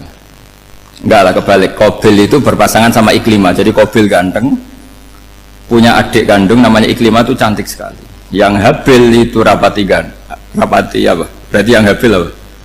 Ya dapati ganteng, berbarengan dengan Labuda juga dapati cantik. Nah karena tadi ya berarti Qabil bareng siapa? Iklimah, Habil, Labuda. Maka untuk kawin ini nggak boleh satu kandungan. Jadi dulu karena nggak ada perbedaan ibu bapak, mau tidak mau beda, yang penting beda. Yaitu akhirnya apa? Qabil dapat Labuda, yang Habil dapat Iklimah karena beda kandungan. Itu sudah cukup. Nah, akhirnya kan nggak terima si Qabil. Masa orang ganteng dapat orang jelek. Jadi mulai dulu itu maunya orang ganteng ya dapat orang cantik, nggak terima. Tapi Allah ngatur seperti itu. Akhirnya terjadi percekcokan. Nah, dulu itu semuanya itu religius, sehingga ukuran percekcokannya masih religi, yaitu ya gini saja, kita ngadakan korban, yang diterima itu yang menang. Ya ternyata dalam kompetisi itu yang menang siapa? Habil. Akhirnya Habil jadi menikahi siapa? Iklimah. Kalau sekarang kompetisinya kan siapa paling kaya ya menang, lebih gampang. Nah kemudian bayangkan misalnya, ya saya ini menerangkan asa mansuh. Kita semua sering ngomong, sering berkoar-koar, sering menyarankan atau mewajibkan para nabi itu panutan dalam semua perilakunya. Ternyata ada beberapa perilaku yang sudah dinasah atau dihapus ketentuannya oleh syariatnya Rasulullah Shallallahu Alaihi Wasallam. Maka mengenali asa mansuh itu keharusan dalam ulumul Quran, ya. Makanya Allah mengatakan apa? Manansah min ayatin aw nunsiha pasti na'ti bi khairim minha aw misli. Jadi saya nerangkan nasah masuk itu dua sesi. Satu sesi antar nabi, dua di internal syariatnya apa? Nabi. Sekali saja hari ini tok, sudah setelah itu anggap pinter sudah. Kalau sudah jangan tanya lagi. Nah, ada beberapa lagi syariat yang masalah metode. Dulu Nabi Nuh itu dibolehkan oleh Allah saking mangkelnya sama orang kafir. Saya ulang lagi, orang kafir itu kan biadab sekali, nempat buminya Allah, makan rezekinya Allah, kemudian mengkafirkan Allah. Pikirannya Nabi Nuh, orang biadab gini nggak layak hidup, itu pikirannya Nabi Nuh. Kalau dia pakai militer, tidak punya militer, ya pakai langit akhirnya.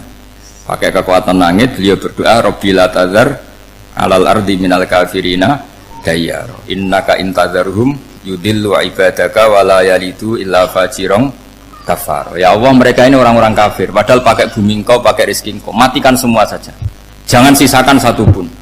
Karena kalau masih sisa nanti anak turunnya ya gitu, gennya gendo ya pasti melahirkan gendo, gen wala yalidu illa fajirong kafar. Kalau kamu sisakan pasti melahirkan generasi gendo lagi, kafir lagi, dituruti sama Allah. Kecuali orang 80 yang ikut Nabi Nuh. Nah orang 80 yang ikut Nabi Nuh ini selamat karena iman. Maka generasi yang sekarang ini termasuk saya semua ini semuanya turunan orang iman. Maka kita ini punya dua status. Satu, Allah kadang manggil kita ya Bani Adam karena faktanya kita turunan Nabi apa? Adam. Panggilan kedua adalah zurriyataman hamalna ma'anu. Orang-orang sekarang itu pasti turunan orang yang ikut perahunya Nabi Nuh. Jadi nasab kita ini sudah steril. Sudah tidak ada nasab lewat kafir karena yang kafir sudah habis. Semua orang sekarang itu turunan Nabi Nuh, yaitu disebut apa? Dzurriyyataman hamalna. Yaitu sekitar orang 80. Nah, oleh Allah Subhanahu wa taala syariat seperti ini pernah dituruti, yaitu akhirnya mereka mati semua kecuali orang 80 yang mukmin. Tapi uniknya Allah apa? Era Rasulullah sallallahu alaihi wasallam, Nabi kita Nabi Muhammad itu diutus rahmatan lil alamin. Ketika Nabi didustakan, diusir, disakiti, malaikat gunung, beberapa malaikat sing ahli adab spesial eksekutor lah kira-kira gitu. Muhammad, kamu bilang saja ke saya, kalau kamu ingin orang-orang Mekah Bujal CS saya hancurkan. Tapi apa kata Nabi?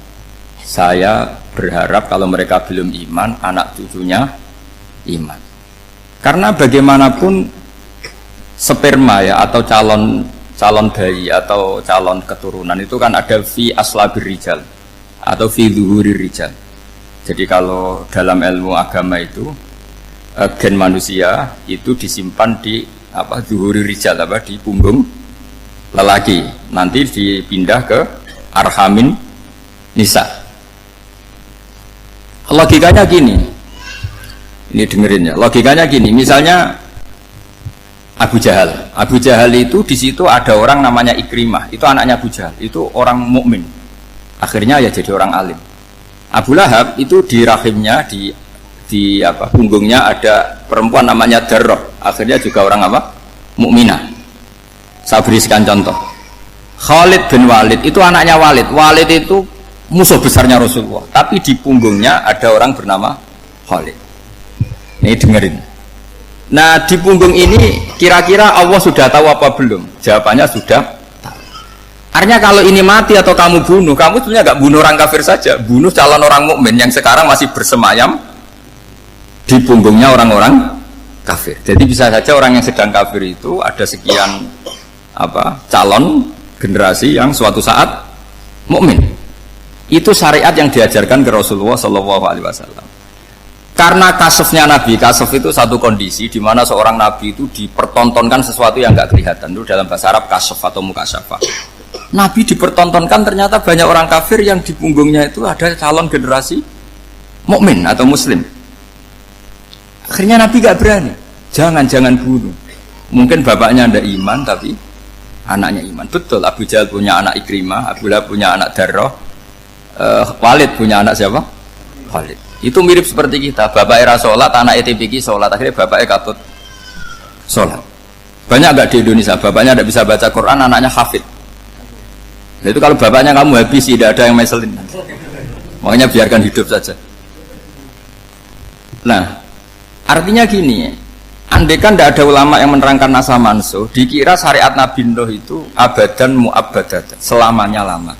Sehingga main teror sama orang kafir sah berdasar Nabi Nuh. Padahal kita sudah ganti Nabi, yaitu syariatnya Rasulullah Shallallahu Alaihi Wasallam. Masyhur itu ketika Nabi ngendikan, saya tidak minta mereka dihukum, tapi ya Allah saya minta Allah mahdi qaumi fa innahum layak lamun. Mereka kafir itu karena tidak tahu. Sehingga ada periode. Loh kalau perang itu beda, perang itu konteksnya duel, itu tidak harus sama Abu Jahal, Abu Lahab. Ada penjahat mau bunuh kamu wajib perang nggak?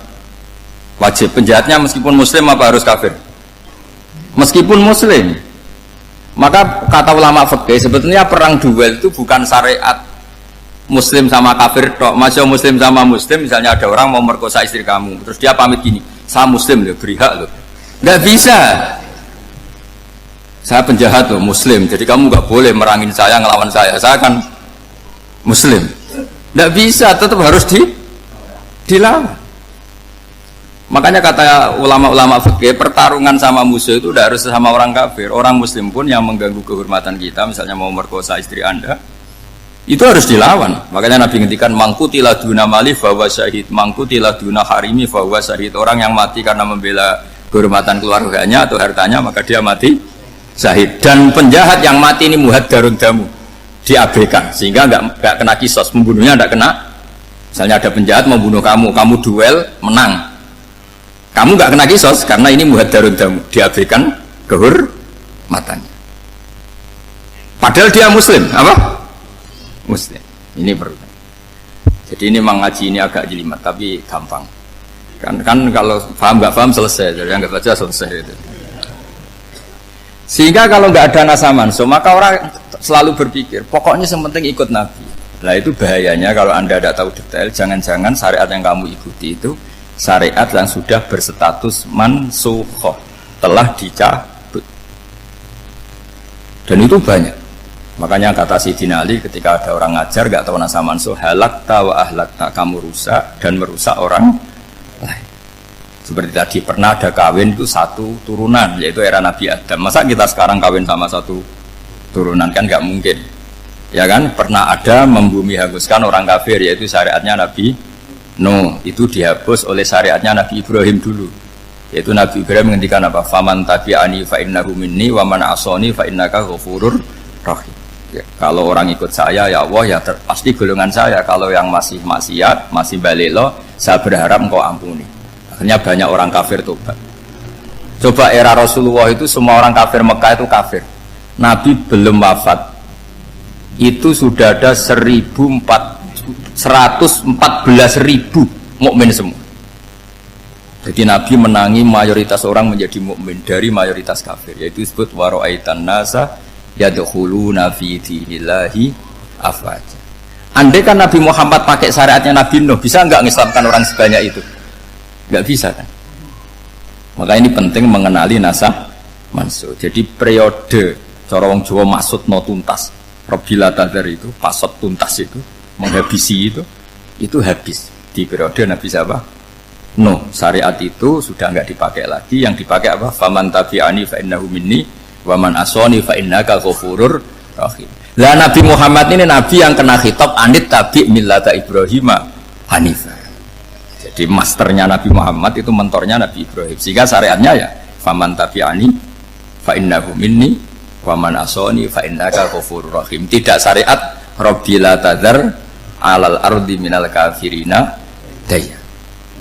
Jelas ya, jadi mengenali nasa mansuh itu penting sekali, karena kalau tidak Anda halakta wa ahlakta, kamu merusak diri kamu sendiri juga merusak orang lain, karena menfatwakan hukum yang sebetulnya sudah berstatus mansukh hanya berdasar itu kan syariatnya nabi-nabi dulu. Syariat yang apa?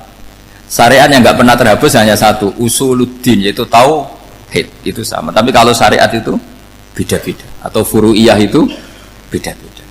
Itu tadi saya beri contoh, era Nabi dulu kalau ada pakaian najis dipotong, dibuang. Era Nabi Muhammad dicuci. Orang kafir dihabisi oleh langit. Era Nabi Muhammad nggak boleh, bahkan didoakan Allahumma hdi qaumi fa innahum la ya'lamun. Di Qur'annya apa? Wa in ahadum minal musyrikin astajaraka fajirhu hatta yasma'a kalam Allah summa ablihu makmana. Jadi kalau ada orang kafir nggak boleh main dihabisin, mereka beri peluang untuk mengkaji kitabullah hatta yasma'a kalam Allah. Kalau mereka sudah berpeluang ngaji, harus summa ablihu makmana, harus dijamin keamanan. Ya, karena apa? Dzalika bi annahum qaumul la ya'lamun, bagaimanapun mereka memang karena tidak tahu.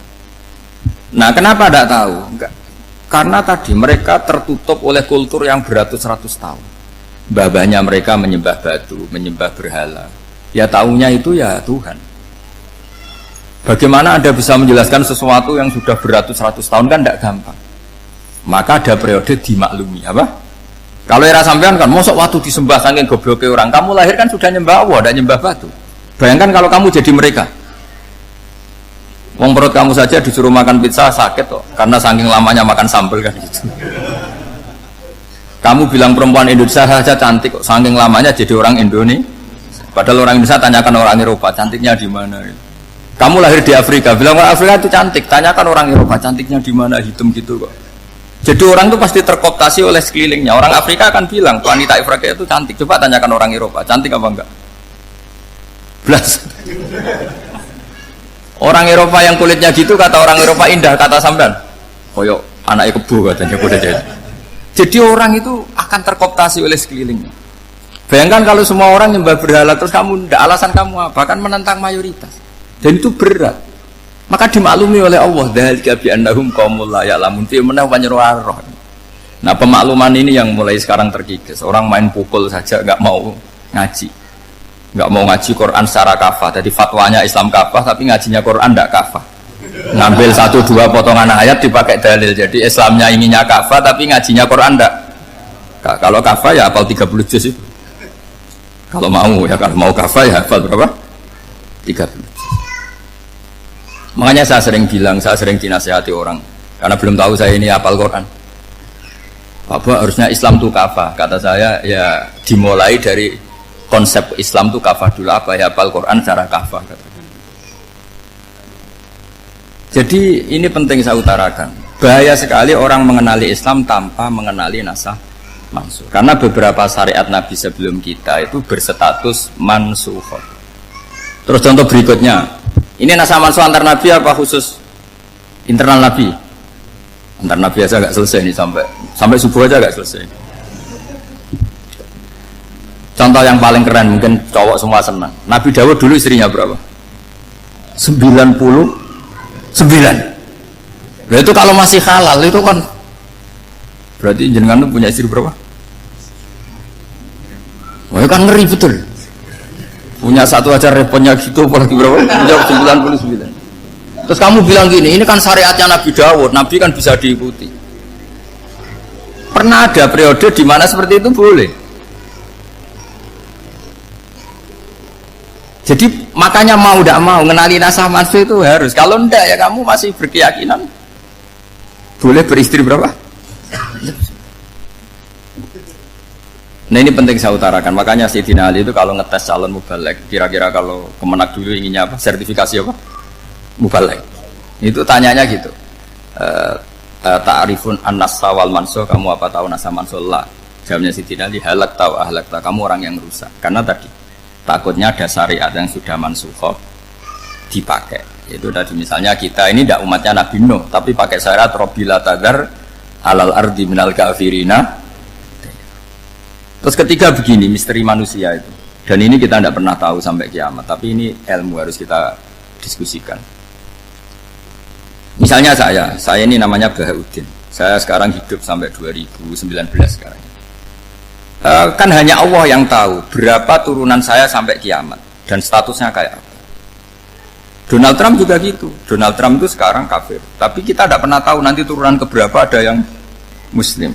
Lah turunan yang calon Muslim ini diletakkan di mana kita tidak tahu. Yang jelas kalau kamu bunuh itu katut itu. Artinya gini, logika membiarkan orang kafir itu ya ada logikanya. Gitu.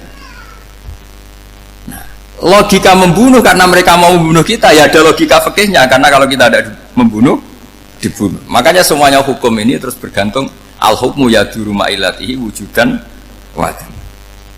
Di sini terus dipertemukan. Makanya semua nabi itu kalau yang namanya membunuh pasti pas perang saja, karena ini kondisi yang memang pilihannya hanya dua, kalau nggak dibunuh ya membunuh.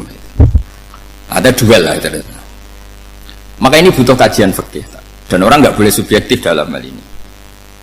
Saya ulang lagi, tidak boleh subjektif. Karena tadi orang yang kamu katakan sekarang misalnya Zaid, kamu itu bodoh sekali. Kenapa bodoh? Nggak hafal Quran, nggak pernah kuliah, nggak pernah ngaji. Ternyata Zaid ini bersemayam calon anak yang alim alama hafal Quran, namanya Umar, tapi masih jadi sperma. Suatu saat Zaid itu punya anak alim alama, kan banyak orang nggak bisa baca Quran punya anak hafid, banyak nggak di Indonesia? Banyak nggak petani yang punya anak dekan? Petani punya anak dekan. Yang dekan punya anak naik kelas saja susahnya bukan main. Banyak kan? Nah ketika dibalik nanti ada dekan punya anak goblok, yang petani punya anak dekan pinter mana? Kita tidak pernah tahu. Makanya ini kan ya sudah, kalau nggak pernah tahu ya bilang saja wallahu alam, kan selesai. Daripada keminter keliru kan ada wallahu alam. Makanya cerita favorit guru saya Kiai Haji Maimun Zubair itu punya apa namanya Kiai Zubair. Itu cerita favoritnya itu ada santri namanya Soleh. Soleh itu alim alama. Orang Madura itu cara berpikir kan kalau kiai saja alim seperti itu, apalagi bapaknya. Pas bapaknya main ke pondok, santrinya ada ribuan. Bapaknya main ke pondok itu sholat itu ya nggak bener, nggak sesuai sunnah Rasul lah kira-kira gitu. Sudah sholat itu nggak bener, apa-apa nggak bener. Masih ditakwil sama santri Madura karena orang Madura itu kultus. Mungkin khilaf itu satu khusus, pokoknya perlakuan khusus. Suatu saat saking bodohnya orang itu, kenceng tuh pinggir musola. Wah ini nggak bisa ditakwil lagi, akhirnya nggak bisa ditakwil tuh nggak. Wah ini sudah nggak bener ini, nggak bener. Singkat cerita santri tadi nggak kuat matur ke kiainya, Pak Yai, jenengan sealim itu kok bapaknya segoblok itu. Kenapa? Ya, dia kenceng pinggir musola. Oh, bapak saya itu pinter sekali. Kok bisa? Karena beliau yang memutuskan saya mondok sampai saya jadi alim alama seperti ini. Yang bodoh itu mbah saya. Yang bodoh itu mbah saya.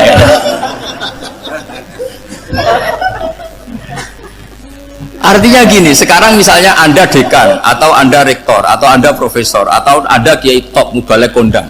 Anda mubalek kondang terus punya anak, gobloknya bukan main. Atau apalagi anaknya ketangkep KPK. Yang satu anaknya orang bodoh jadi dekan. Kalau kompetisi ini pinter mana coba?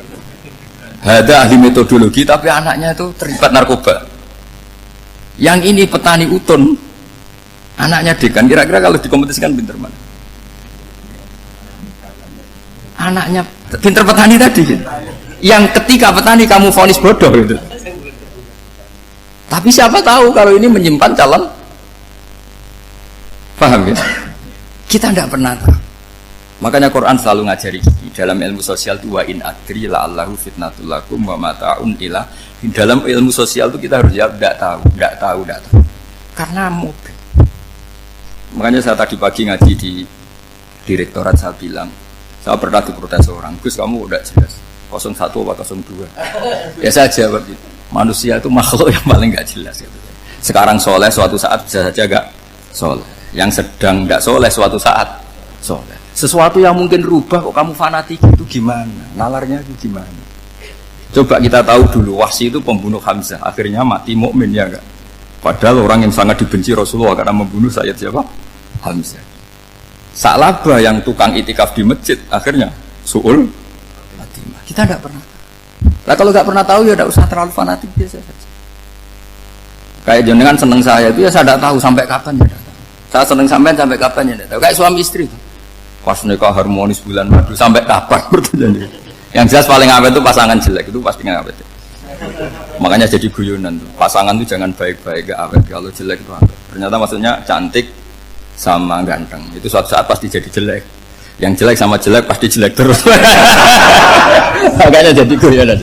Kalau pasangan jelek itu awet katanya. Tapi kalau pasangan baik, ternyata baik wajahnya itu pasti gak awet. Suatu saat pasti jelek, tapi yang jelek awet. Karena mulai dulu ya jelek sampai itu. Awet jeleknya maksudnya bukan.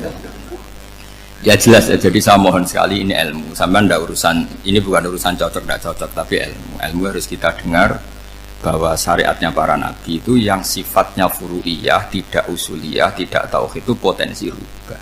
Sehingga mengkaji nasah mansuh itu satu keharusan seorang ulama. Makanya setiap ada syariat nabi, hal hadis syariah mu'abbadah amla, mansukhoh amla. Karena potensi itu tinggi. Kita tahu dulu semua nabi sholat menghadap apa? Baitul Maqdis. Era Rasulullah dipindah ke Ka'bah. Tapi kalau kamu katakan total Baitul Maqdis ya tidak juga. Nabi Ibrahim mulai dulu madhabnya ke Ka'bah. Tapi kalau Nabi Musa ke Baitul Maqdis. Terus kamu bilang ini 01, 02 ya memang syariat jadi sesuatu yang furu'iyah. Nah, kenapa ini furu'iyah? Jawabannya sederhana. Ketika seseorang menghadap Ka'bah itu menghadap batu apa menghadap Allah? Allah. Ketika menghadap Baitul Maqdis hakikatnya menghadap Allah apa menghadap Baitul Maqdis? Allah. Maka menghadap Ka'bah itu sebenarnya masalah furu'iyah. Yang masalah usuliyah adalah inni wajjahtu wajhiya lilladzi fataras samawati wal ardh. Yang permanen adalah menghadap Allah Subhanahu wa taala. Cuma secara prosedur syariatnya secara zahir menghadap Ka'bah. Maka potensi rubah karena ternyata itu furu'iyah, untuk kiblatnya itu furu'iyah. Yang permanen adalah menghadap ke Allah Subhanahu wa taala. Ini penting ya. Jadi terus sekarang masih antar nabi apa di internal nabi? Ini sudah mau selesai waktunya, sudah habis ini. Internal. Ini sudah selesai, ini sudah pas ini. Mohon maaf ya. Oh. Jam ini sudah sampai mana tadi? Terusnya apa enggak? Sudah ya, sudah kayaknya sudah. Biar kelihatan cerdas terus. Sekali pertemuan sudah pinter gitu. Berapa? Setengah jam sudah pinter. Yang internal nabi apa antar nabi? Internal ya, sudah sekarang ke internal. Kalau internal lebih banyak lagi contohnya. Yang masyhur tentu masalah Baitul Maqdis. Dulu Rasulullah pernah sholat menghadap Baitul Maqdis 16 bulan berapa? 16 bulan, kila 17. Pokoknya khilafnya hanya 16 dan 17. Kalau ada bilang 10 bulan berarti gak pernah ngaji khilafnya. Karena khilafnya itu hanya 17 sama 16. Akhirnya sama Allah diminta disuruh menghadap ke Ka'bah. Saya ulang lagi, itu tetap masalah antar nabi sebetulnya. Begini, makom itu kalau dalam bahasa Arab bukan kuburan. Kalau di Indonesia kan makomnya Sunan Bonang itu kan kuburan. Kalau makom dalam bahasa Arab itu sesuatu yang pernah dipakai singgah, itu namanya apa? Makom. Lalu Rasulullah itu pertama di Medina itu madhep Baitul Maqdis itu 16 bulan.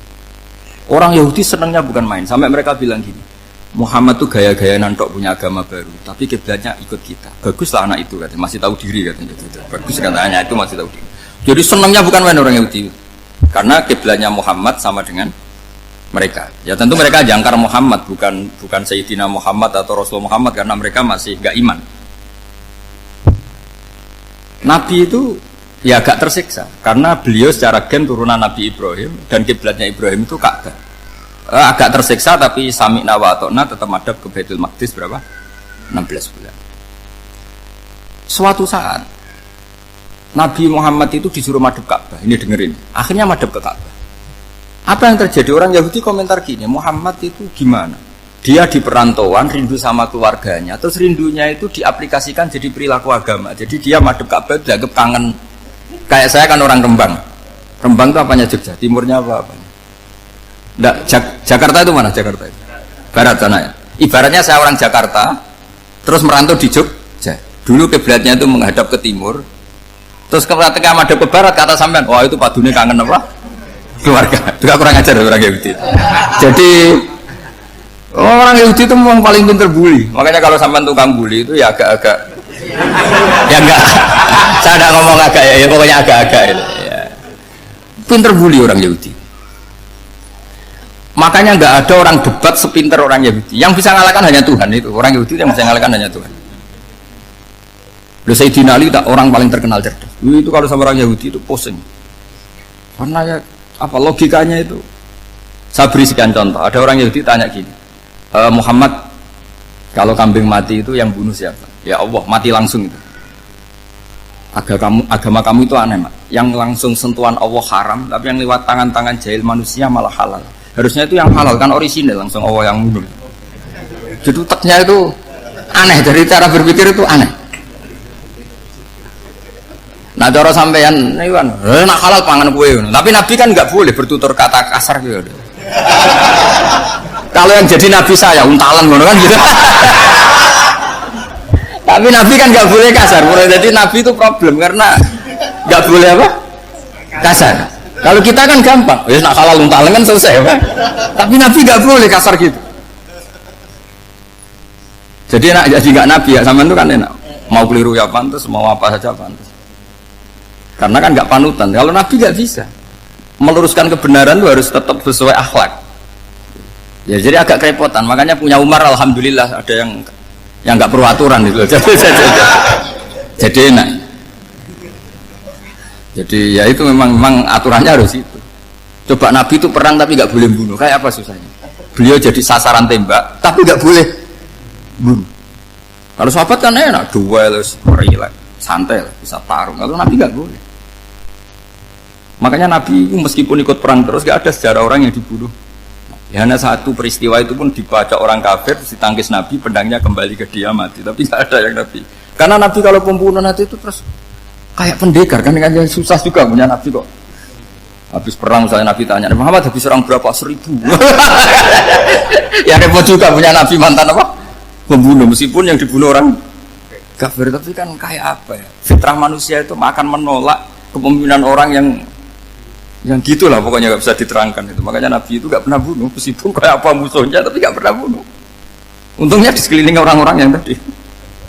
Jangan bilang itu suka bunuh ya, pokoknya perang gitu ya. Perang dengan bunuh itu beda loh. Kalau perang itu fair apa?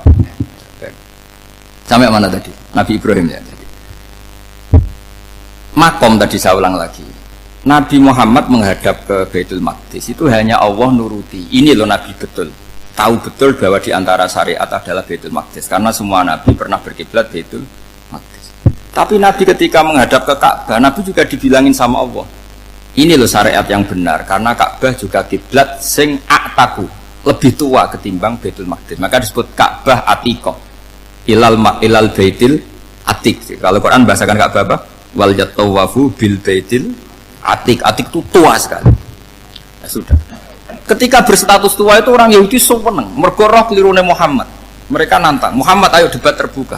Nabi rawuh. Bagaimana Anda bilang Ka'bah itu kiblat tertua? Wong Ka'bah itu pertama yang menghadap sana itu ya kamu. Semua Nabi menghadapnya ke Baitul Maqdis. Terus Nabi Muhammad mulai berargumentasi ilmiah tadi. Enggak, Ka'bah itu kiblatnya Ibrahim. Jadi Ibrahim dulu itu yang mulai dulu kiblatnya itu di Ka'bah. Terus orang itu tanya buktinya apa? Terus dijawab fihi ayatum bayinatum maqam Ibrahim. Ternyata di situ ada jejak kakinya Nabi Ibrahim, yaitu batu yang diinjak beliau ketika bangun Ka'bah. Itu argumentasi ilmiah.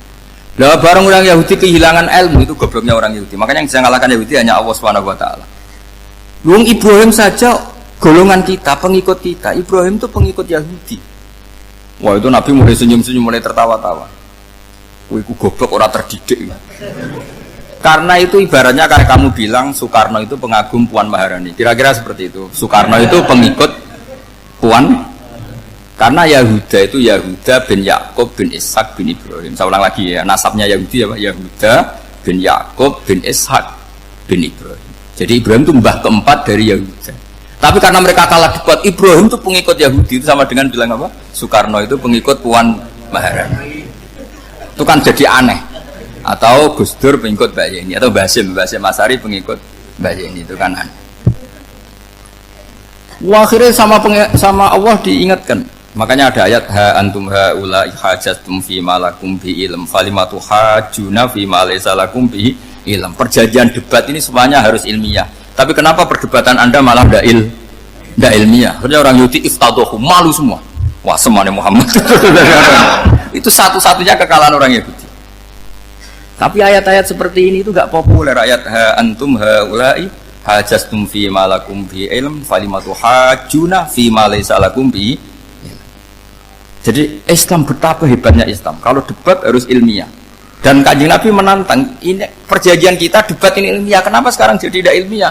Yaitu kamu mengatakan Ibrahim itu pengikut Yahudi, padahal Ibrahim dengan Yahudi itu dulu Ibrahim. Makanya Yesus kalah, tapi tetap ra Islam. Tapi nah, makanya terus Ka'bah dibuktikan ketuaannya lewat apa? Fihi ayatum bayinatum maqamu Ibrahim. Itu bukan makam kuburan. Karena makamnya Nabi Ibrahim tetap di Hebron, temudi Palestina. Kira-kira itu Palestina. Jare Israel yo ning Israel, mbah menang di. Jare ning Israel yo ning Israel, jare Palestina ning saben ziarah ke sana di Hebron. Di makamnya Nabi siapa? Ibrahim. Jadi jelas ya, jadi nasa mansul itu ketentuan yang dikehendaki Allah Subhanahu wa taala untuk menguji loyalitas manusia, menanggalkan semua akalnya. Makanya saya mohon sekali siapapun yang ngaji saya dimanapun, sekali-kali manusia itu harus menanggalkan akalnya. Sekali Anda pakai akal, maka Anda akan ingkar dengan nasa mansul. Nasa mansul itu hukum yang direvisi, yang dibatalkan. Makanya orang Yahudi, lagi-lagi pinternya orang Yahudi, merovokasi orang-orang yang Islamnya belum kuat, diprovokasi gini. Unzuru ila Muhammadin tahayyara fi din yukhillu yawman wa yuharrimu ukhra.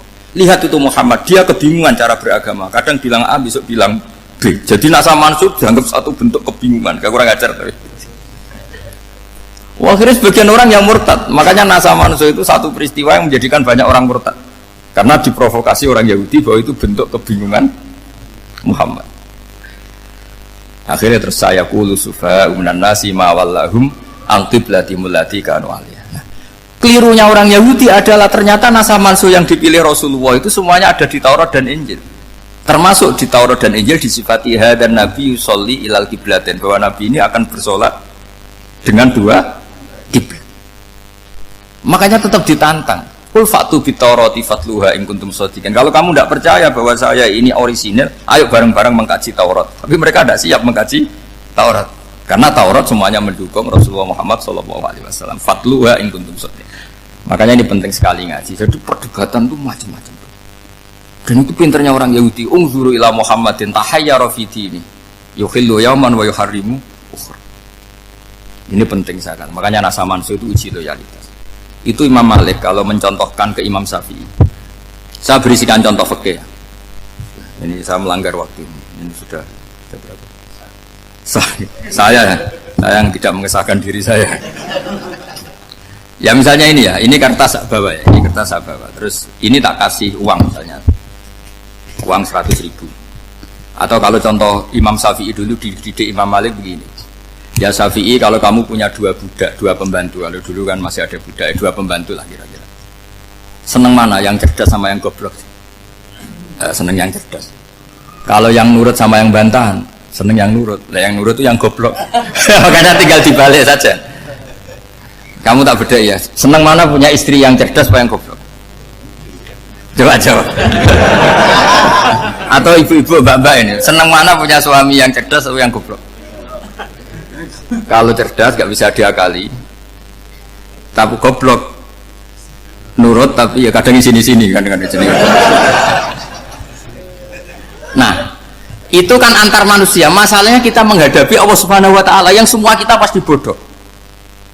Kita menghadapi Allah Subhanahu wa taala yang semuanya kita pasti bodoh. Allah jelas ngendikan wa kanal insanu dzaluman jahula. Manusia itu banyak dolimnya. Dolim itu sifat mubalaghah. Kalau orang dolim sekali dolim, kalau sering zalum, kalau jahil biasa jahil, kalau banget jahili jahul. Bahasa Arab kan gitu memang. Ghafir, pengampun biasa. Kalau ghafur selalu mengampuni. Syakir, makanya sifatnya Allah Ta'ala ikut wazan fa'ul semua. Ghafur, syakur. Atau diikutkan wazan fa'al. Kalau goblok biasa jahil, goblok banget jahal kan itu. Kafir biasa kafir, kalau kafir banget kafar. Ya, jadi wazan balagha itu bisa fa'al, bisa fa'ul ya. Kafirin, kafar atau kafur. Paham ya? Malah kok malah ngaji nahwu. Ya tapi ini memang perangkatnya ya. Ini kan perang mau tidak mau. Makanya misalnya Allah tidak suka kulla kafarin banget kafir ya, Pak. Paham ya? Kulla khawanin banget khianate. Kalau khain khianat biasa. Demikian sudah kita dengarkan bersama-sama kajian dari Gus Ba. Semoga memberikan pencerahan dan ilmu yang bermanfaat bagi kita semuanya. Akhiran, assalamualaikum warahmatullahi wabarakatuh.